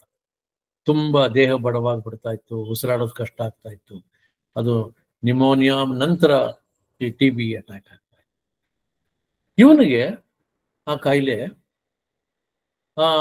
ಅಣ್ಣಪ್ಪನ ಮನೆಯವರು ಬಂದು ಕುವೆಂಪು ಅವ್ರಿಗೆ ಹೇಳ್ತಾರೆ, ಅಣ್ಣಪ್ಪಂಗೆ ಕೊನೆ ದಿನಗಳು ಹತ್ರ ಆಗ್ತಾ ಇದೆ, ಅವನಿಗೆ ಹೇಳ್ಲಿಕ್ಕೆ ಆಗ್ತಾ ಇಲ್ಲ, ನಿತ್ರಾಣ ಆಗ್ಬಿಟ್ಟಿದ್ದಾನೆ, ನೀವು ಬಂದು ಒಮ್ಮೆ ನೋಡ್ಬಿಟ್ಟು ಅವನಿಗೆ ಸ್ವಲ್ಪ ಧೈರ್ಯ ಹೇಳಬೇಕು. ಇವ್ರು ಹೋಗ್ತಾರೆ, ಅವ್ರ ಜೊತೆ ಒಬ್ರನ್ನ ಕರ್ಕೊಂಡು ಅಣ್ಣಪ್ಪನ ಮನೆಗೆ ಹೋಗ್ತಾರೆ. ಸ್ನೇಹಿತರೆ, ಕುವೆಂಪು ಅವರು ಎಷ್ಟು ಸೊಗಸಾಗಿ ಇದನ್ನ ಚಿತ್ರಿಸಿದ್ದಾರೆ ಅಂತಂದ್ರೆ, ಅವರ ಭಾಷೆಯಲ್ಲಿ ನೀವು ಅನುಭವಿಸ್ಬೇಕು ಅಂದ್ರೆ ಓದಬೇಕು. ಆ ಭಾಷೆಯನ್ನ ನಾನು ಹೇಳಲಿಕ್ಕೆ ಸಾಧ್ಯ ಇಲ್ಲ. ಅವ್ರು ಹೇಳ್ತಾರೆ, ಅಲ್ಲಿ ಹೋಗಿ ನೋಡಿದ್ರೆ ಆತ ಅಣ್ಣಪ್ಪ ಹೌದೋ ಅಲ್ಲೋ ಅನ್ನುವ ಅನುಮಾನ ಬರುತ್ತೆ. ಯಾಕೆ ಅಂತಂದ್ರೆ ಬರೀ ಎಲಬಿಗೆ ಒಂದು ಚರ್ಮವನ್ನ ಹೊದಿಸಿರುವ ಹಾಗೆ ಆ ದೇಹ, ಬರೀ ಮೂಳೆಗೆ ಚರ್ಮವನ್ನ ಹೊದಿಸಿರುವ ಹಾಗೆ ಕಷ್ಟಪಟ್ಟು ಉಸಿರಾಡ್ತಿರುವ ಜೀವ. ಮಾತಾಡಿದ್ರೆ ಧ್ವನಿ ಕೇಳುವುದಿಲ್ಲ, ಎಲ್ಲೋ ಪಾತಾಳದಿಂದ ಬರ್ತಾ ಇರೋ ಹಾಗಿದೆ ಆ ಧ್ವನಿ, ಅಷ್ಟು ನಿತ್ರಾಣವಾಗ್ಬಿಟ್ಟಿದ್ದಾನೆ. ಇವರು ಹೋದಾಗ ನೋಡಿ, ಮನುಷ್ಯನ ಕೃತಜ್ಞತೆ ಹೇಗೆ, ಆ ಧಣಿ ಅನ್ನುವ ಮರ್ಯಾದೆ ಹೇಗೆ. ಕಷ್ಟ ಆದ್ರೂ ಕೂಡ ಎದ್ದು ಕೂತ್ಕೊಳ್ಳಿಕ್ಕೆ ಪ್ರಯತ್ನ ಪಡ್ತಾನೆ ಅಣ್ಣಪ್ಪ. ಮಲಗಲಿಕ್ಕೆ ಆಗ್ತಿಲ್ಲ, ಅಷ್ಟು ಆಯಾಸವಾಗಿದೆ, ಉಸಿರಾಡ್ಲಿಕ್ಕೆ ಆಗ್ತಿಲ್ಲ. ಅಂತಹ ಸಂದರ್ಭದಲ್ಲಿ ಕೂಡ, ಅಂತಹ ಪರಿಸ್ಥಿತಿಯಲ್ಲೂ ಕೂಡ ದಣಿ ಬಂದಿದ್ದಾರೆ, ಹೇಳ್ಬೇಕು ಅಂತ ಪ್ರಯತ್ನ ಮಾಡಿದಾಗ ಇವ್ರು ಹೇಳ್ತಾರೆ, ಸುಮ್ಮನೆ ಮಲಕ್ಕೋ, ಹೇಳ್ಬೇಡ. ಏನಾಯ್ತು ಅಂದಾಗ ಅವರ ಧ್ವನಿ, ಕುವೆಂಪು ಅವ್ರು ಹೇಳ್ತಾರೆ, ನಾನಾಗ್ಲೇ ನಿಮ್ಗೆ ಹೇಳ್ತಾ ಇದ್ದಂಗೆ ಪಾತಾಳದಿಂದ ಬರ್ತಾ ಇದ್ದ ಹಾಗೆ ಏನೋ ಹೇಳ್ತೀನಿ. ಇವ್ರು ಹೇಳ್ತಾರೆ, ಏನೂ ಆಗೋದಿಲ್ಲ, ಚಿಂತೆ ಮಾಡಬೇಡ, ವೈದ್ಯರಿಗೆ ನಾನು ಹೇಳಿ ಕಳಿಸ್ತೇನೆ, ನಿನಗೆ ಔಷಧವನ್ನು ಕೊಡಿಸ್ತೇನೆ, ನೀನು ಹುಷಾರಾಗ್ತೀಯ, ಚೆನ್ನಾಗಿರ್ತೀಯ, ಚಿಂತೆ ಮಾಡಬೇಡ, ಚಿಂತೆ ಬಿಟ್ಟುಬಿಡು, ಈ ರೋಗಕ್ಕೆ ಮದ್ದಿದೆ, ಚಿಂತೆ ಬಿಟ್ಬಿಡು ಅಂತಂದಾಗ ಅವನು ತನ್ನ ರೋಗದ ಬಗ್ಗೆ ಚಿಂತೆ ಮಾಡ್ತಿಲ್ಲ. ಸ್ನೇಹಿತರೆ, ವೈದ್ಯರು ಔಷಧ ಅದ್ರ ಬಗ್ಗೆ ಚಿಂತೆ ಮಾಡ್ತಿಲ್ಲ. ಜೀವ ಕಷ್ಟಪಟ್ಟು ಅವನು ಹೇಳ್ತಾನೆ, ಸ್ವಾಮಿ ನಿಮ್ಮ ಋಣ ನನ್ನ ಮೇಲಿದೆ, ನಾನು ತೀರಿಸ್ಬೇಕು. ನನ್ನ ಮನೆಯಲ್ಲಿ ಇರುವ ಪಾತ್ರೆ ಎಲ್ಲವೂ ಏನೇನಿದೆ, ನನ್ನ ಸಣ್ಣ ಪುಟ್ಟ ಈ ಮನೆ ಮುಂದೆ ಇರೋ ಜಾಗ ಎಲ್ಲಾನು ನೀವು ಒಂದು ಪಟ್ಟಿ ಮಾಡಿ, ಎಷ್ಟು ಆಗತ್ತೆ ಅಂತ ಪಟ್ಟಿ ಮಾಡಿ ಅದನ್ನ ನೀವು ಸ್ವೀಕಾರ ಮಾಡಬೇಕು. ನನ್ನ ಋಣಮುಕ್ತನನ್ನಾಗಿ ಮಾಡಬೇಕು. ಸ್ನೇಹಿತರೆ, ಗಮನಿಸ್ಬೇಕು, ಮನುಷ್ಯ ಈಗಲೋ ಆಗಲೋ ಪ್ರಾಣ ಬಿಡುವ ಪರಿಸ್ಥಿತಿಯಲ್ಲಿ ಇದ್ದಾನೆ. ತನ್ನ ಆರೋಗ್ಯದ ಬಗ್ಗೆ ಕಾಳಜಿ ಇಲ್ಲ, ಮುಂದೇನು ಅನ್ನುವ ಭಯವಿಲ್ಲ, ಚಿಂತೆ ಇಲ್ಲ. ಆದರೆ ನಾನು ಸಾಯುವಾಗ ಋಣಮುಕ್ತನಾಗಿ ಸಾಯಬೇಕು. ನನ್ನ ದಣಿಗಳು ನನಗಾಗಿ ಏನೇನು ಕೊಟ್ಟಿದ್ದಾರೆ ಅದರ ಋಣ ನಾನು ತೀರಿಸ್ಬೇಕು, ತೀರಿಸಿ ನಾನು ಸಾಯಬೇಕು ಅನ್ನೋ ಮನಸ್ಥಿತಿ ಇದೆಯಲ್ಲ, ಅಂತಹ ಪರಿಸ್ಥಿತಿಯಲ್ಲಿ ಅಂತಹ ಮನಸ್ಥಿತಿ ಇದೆಯಲ್ಲ, ಇದನ್ನ ಕುವೆಂಪು ಅವರು ಹೇಳ್ತಾರೆ. ಏನಂತ ನಾವು ನೋಡಿ, ಇವರು ಓದ್ದವರಲ್ಲ, ಹುಸೇನಮ್ಮನ ಹಾಗೆ ಈತ ಕೂಡ ಓದ್ದವನಲ್ಲ. ಆದರೆ ಆ ಅಧ್ಯಾತ್ಮದ ತಳಹದಿ ಎಷ್ಟು ಗಟ್ಟಿಯಾಗಿತ್ತು ಅಂತಂದ್ರೆ, ಋಣಮುಕ್ತನಾಗಬೇಕು, ಮತ್ತೊಬ್ಬರ ಋಣವನ್ನು ನಾನು ಇಟ್ಕೊಂಡು ಸಾಯಬಾರ್ದು. ನಾನು ಸಾಯೋದು ನಿಶ್ಚಿತ, ಇವತ್ತೆಲ್ಲ ನಾಳೆ ಸಾಯ್ತೀನಿ, ಆದ್ರೆ ಹೀಗೆ ಸಾಯ್ಬೇಕು, ಋಣಮುಕ್ತನಾಗಿ ಸಾಯ್ಬೇಕು ಅನ್ನುವ ಮನಸ್ಥಿತಿಯನ್ನ ಕುವೆಂಪು ಅವರು ಬಹಳ ಸೊಗಸಾಗಿ ಇದರಲ್ಲಿ ಚಿತ್ರಣ ಮಾಡಿದ್ದಾರೆ. ಸ್ನೇಹಿತರೆ, ಅದನ್ನ ಓದಿದಾಗ ಎಷ್ಟೋ ಸಂದರ್ಭದಲ್ಲಿ ನಮಗೆ ಕಣ್ಣಲ್ಲಿ ನೀರು ಬರುತ್ತೆ, ಕಣ್ಣು ಒದ್ದೆ ಆಗೋದು. ಈ ಅಧ್ಯಾತ್ಮ ನಮ್ಮ ಜೀವನ ಶೈಲಿ, ಇಂದಿನ ಹೊಲಸು ರಾಜಕೀಯ, ಈ ಜಾತಿ ಪದ್ಧತಿ, ಮತಗಳ ಅಂತರ, ಇವೆಲ್ಲವೂ ಹೆಚ್ಚು ಸೃಷ್ಟಿಯಾಗಿ ಬೆಳೆದದ್ದು ರಾಜಕಾರಣದಿಂದ. ಅಲ್ಲಿವರೆಗೂ ಕೂಡ ಇದು ಯಾವುದು ದೊಡ್ಡ ಸಮಸ್ಯೆ ಆಗಿರ್ಲಿಲ್ಲ. ಯಾಕೆಂದ್ರೆ ನಾನು ಕೂಡ ನಮ್ಮ ಹಳ್ಳಿಯಲ್ಲಿ ನೋಡಿದ್ದೇನೆ, ಇದು ಸಮಸ್ಯೆಯೇ ಆಗಿರ್ಲಿಲ್ಲ. ಆದ್ರೆ ರಾಜಕಾರಣ ಬಂದ ಮೇಲೆ ಜನರನ್ನೆಲ್ಲ ಒಡೆದು ಜಾತಿ ಆಧಾರದ ಮೇಲೆ, ಉಪಜಾತಿ ಆಧಾರದ ಮೇಲೆ, ಮತ್ತೆ ಮತದ ಆಧಾರದ ಮೇಲೆ ಎಲ್ಲ ವಿಂಗಡಣೆ ಮಾಡ್ತಾ ಹೋದ್ರು. ಅದಕ್ಕೆ ಮುಂಚೆ ಹೇಗಿತ್ತು? ಆನ ಕೃಷ್ಣರಾಯರು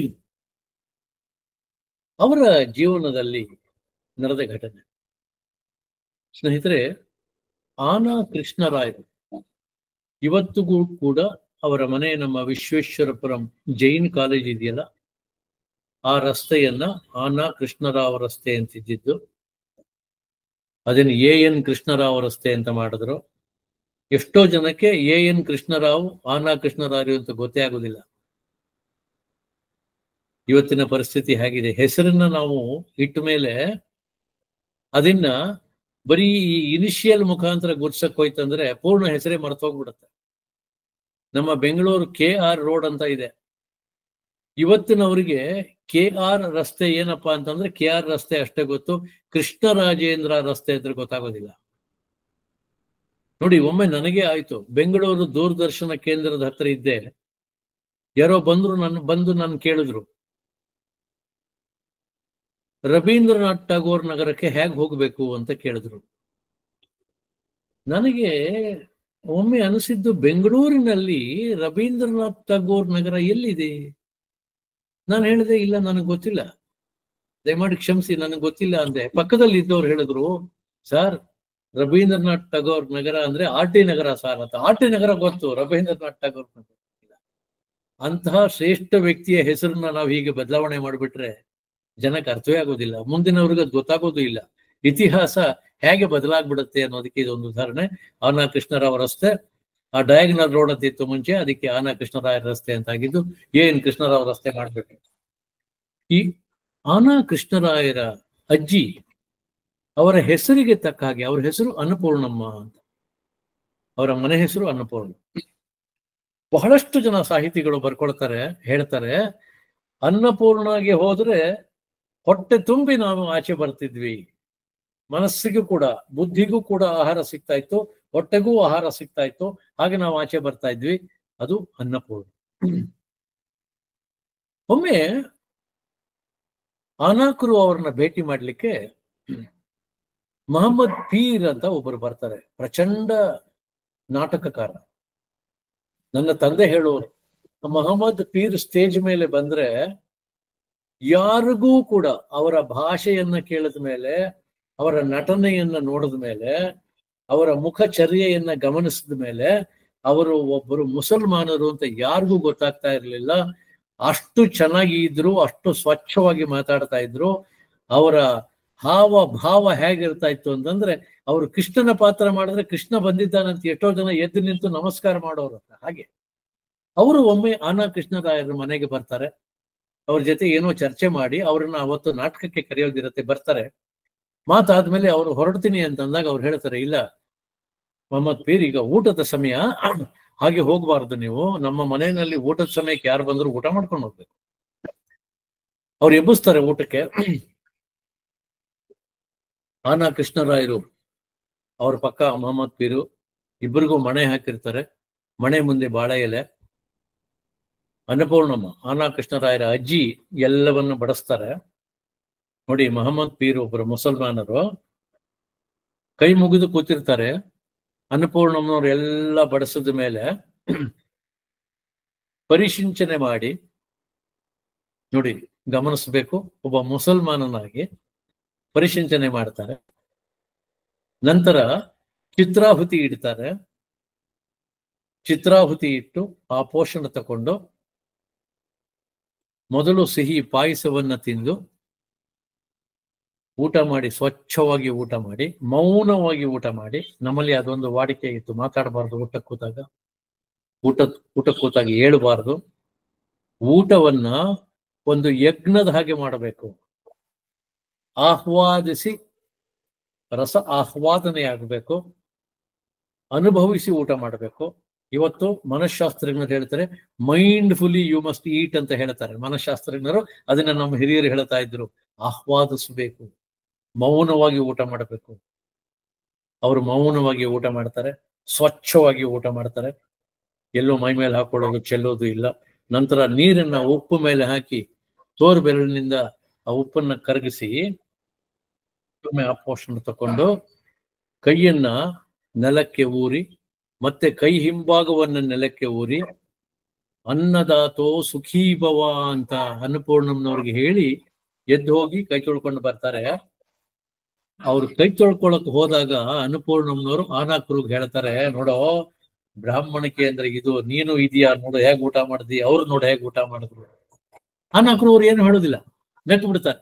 ಸಂಜೆ ಅವ್ರ ನಾಟಕಕ್ಕೆ ಕರೆದಿರ್ತಾರೆ ಇವ್ರನ್ನ, ಭಗವಾನ್ ಬುದ್ಧ ಅನ್ನುವ ನಾಟಕ. ಅದರಲ್ಲಿ ಬುದ್ಧನ ಪಾತ್ರಧಾರಿ ಮೊಹಮ್ಮದ್ ಪೀರ್ ಅವರು.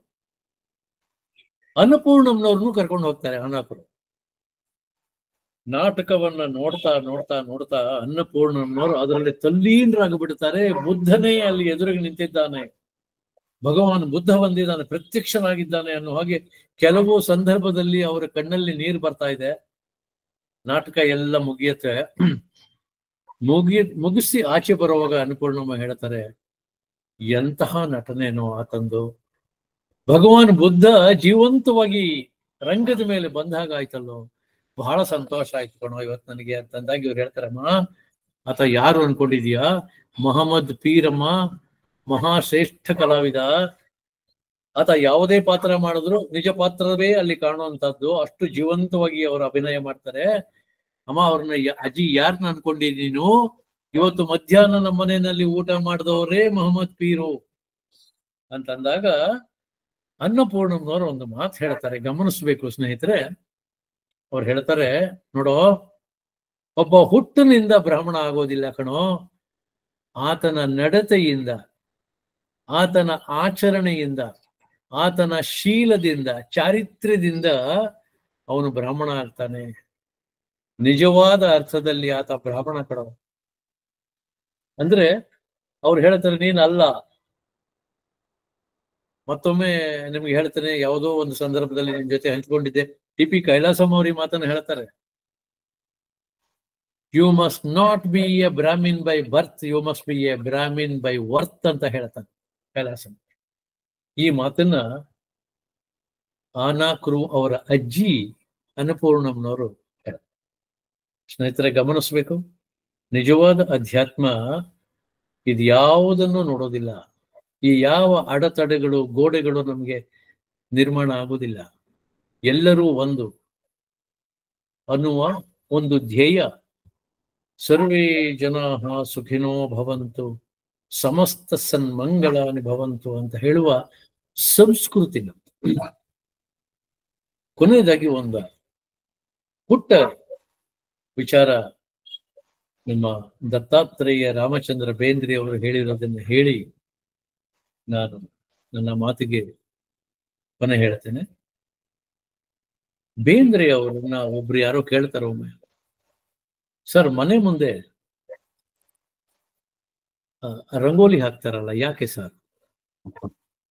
ಸ್ನೇಹಿತರೆ ಗಮನಿಸ್ಬೇಕು, ನಮ್ಮ ಬೇಂದ್ರೆ ಅವರು ಎಷ್ಟು ಸೊಗಸಾಗಿ ಹೇಳ್ತಾರೆ ಅಂತಂದ್ರೆ, ನಾನು ಇದನ್ನು ಬಹಳ ಕಡೆ ಹಂಚ್ಕೊಂಡಿದ್ದೀನಿ, ಸಂತೋಷದಿಂದ ಹಂಚ್ಕೊಳ್ತೇನೆ, ನಿಮ್ಮೊಡನೆ ಹಂಚ್ಕೊಳ್ಳಿಕ್ಕೂ ಬಹಳ ಸಂತೋಷ ಆಗ್ತಾ ಇದೆ.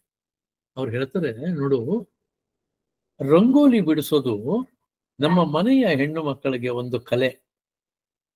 ಬೆಳಿಗ್ಗೆ ಎದ್ದು ಹೊಸಲನ್ನ ತೊಳೆದು ಮುಂಭಾಗವನ್ನ ತೊಳೆದು ಸ್ವಚ್ಛ ಮಾಡಿ ಹೊಸಲಿಗೆ ಮೊದಲು ರಂಗೋಲಿಯನ್ನ ಬಿಟ್ಟು, ನಂತರ ಸಮಯ ಇದ್ದರೆ, ನೋಡಿ ಗಮನಿಸ್ಬೇಕು, ಸಮಯ ಇದ್ದರೆ, ಪರಿಸ್ಥಿತಿ ಸರಿಗಿದ್ದರೆ, ಜಾಗ ಸರಿ ಇದ್ದರೆ ಮನೆ ಮುಂದೆ ಕೂಡ ರಂಗೋಲಿ ಬಿಡಿಸ್ಬೇಕು. ಯಾಕೆ ಗೊತ್ತಾ ಅಂತ ಹೇಳ್ತಾರೆ ಬೇಂದ್ರೆ ಅವರು.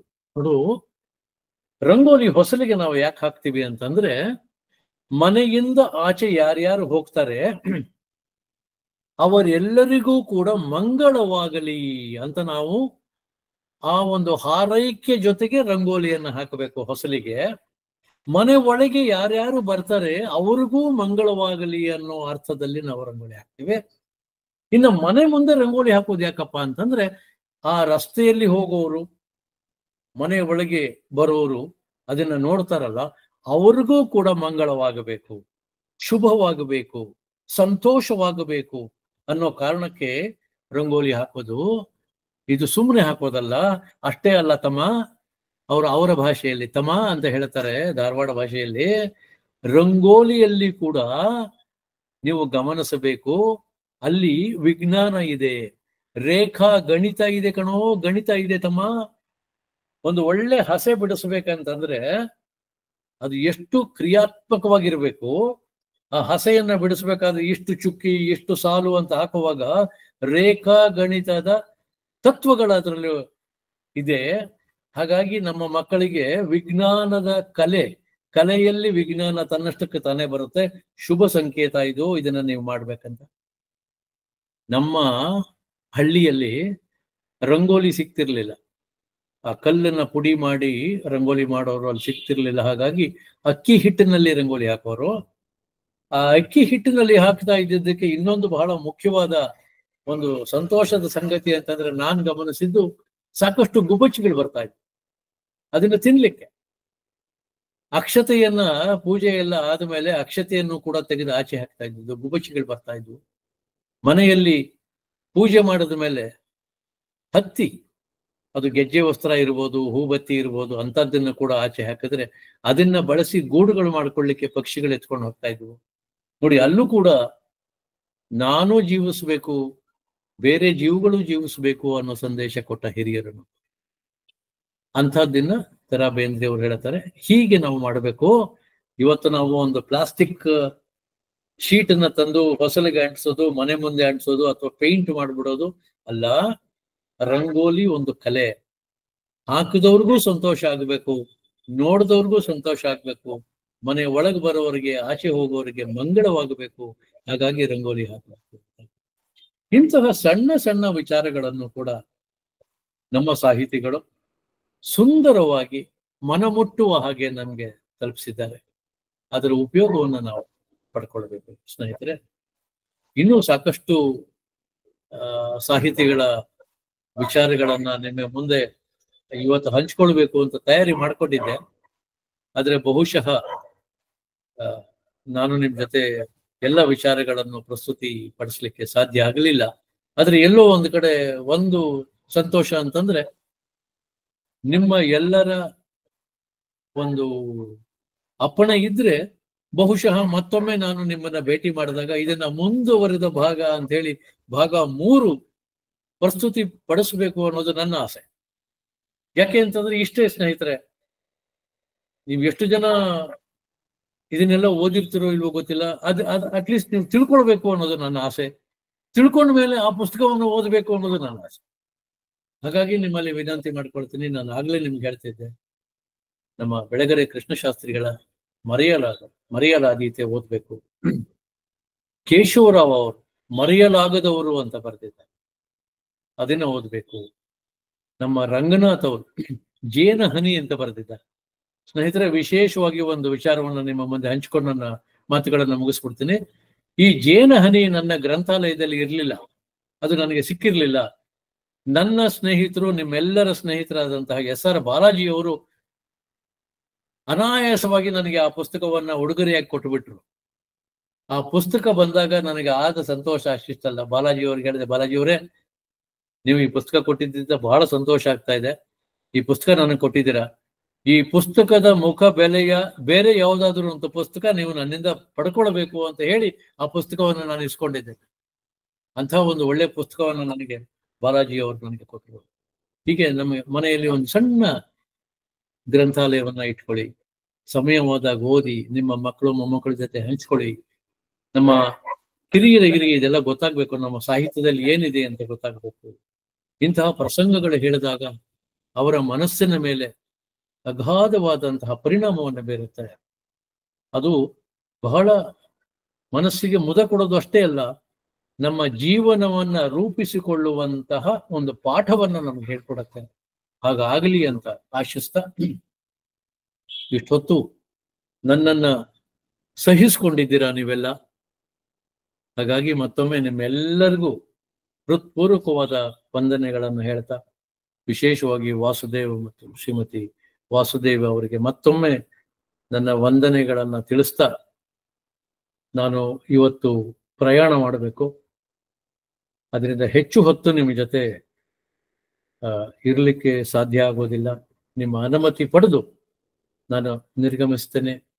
ಎಲ್ಲರಿಗೂ ಶುಭವಾಗಲಿ. ಶುಭರಾತ್ರಿ. ನಮಸ್ಕಾರ.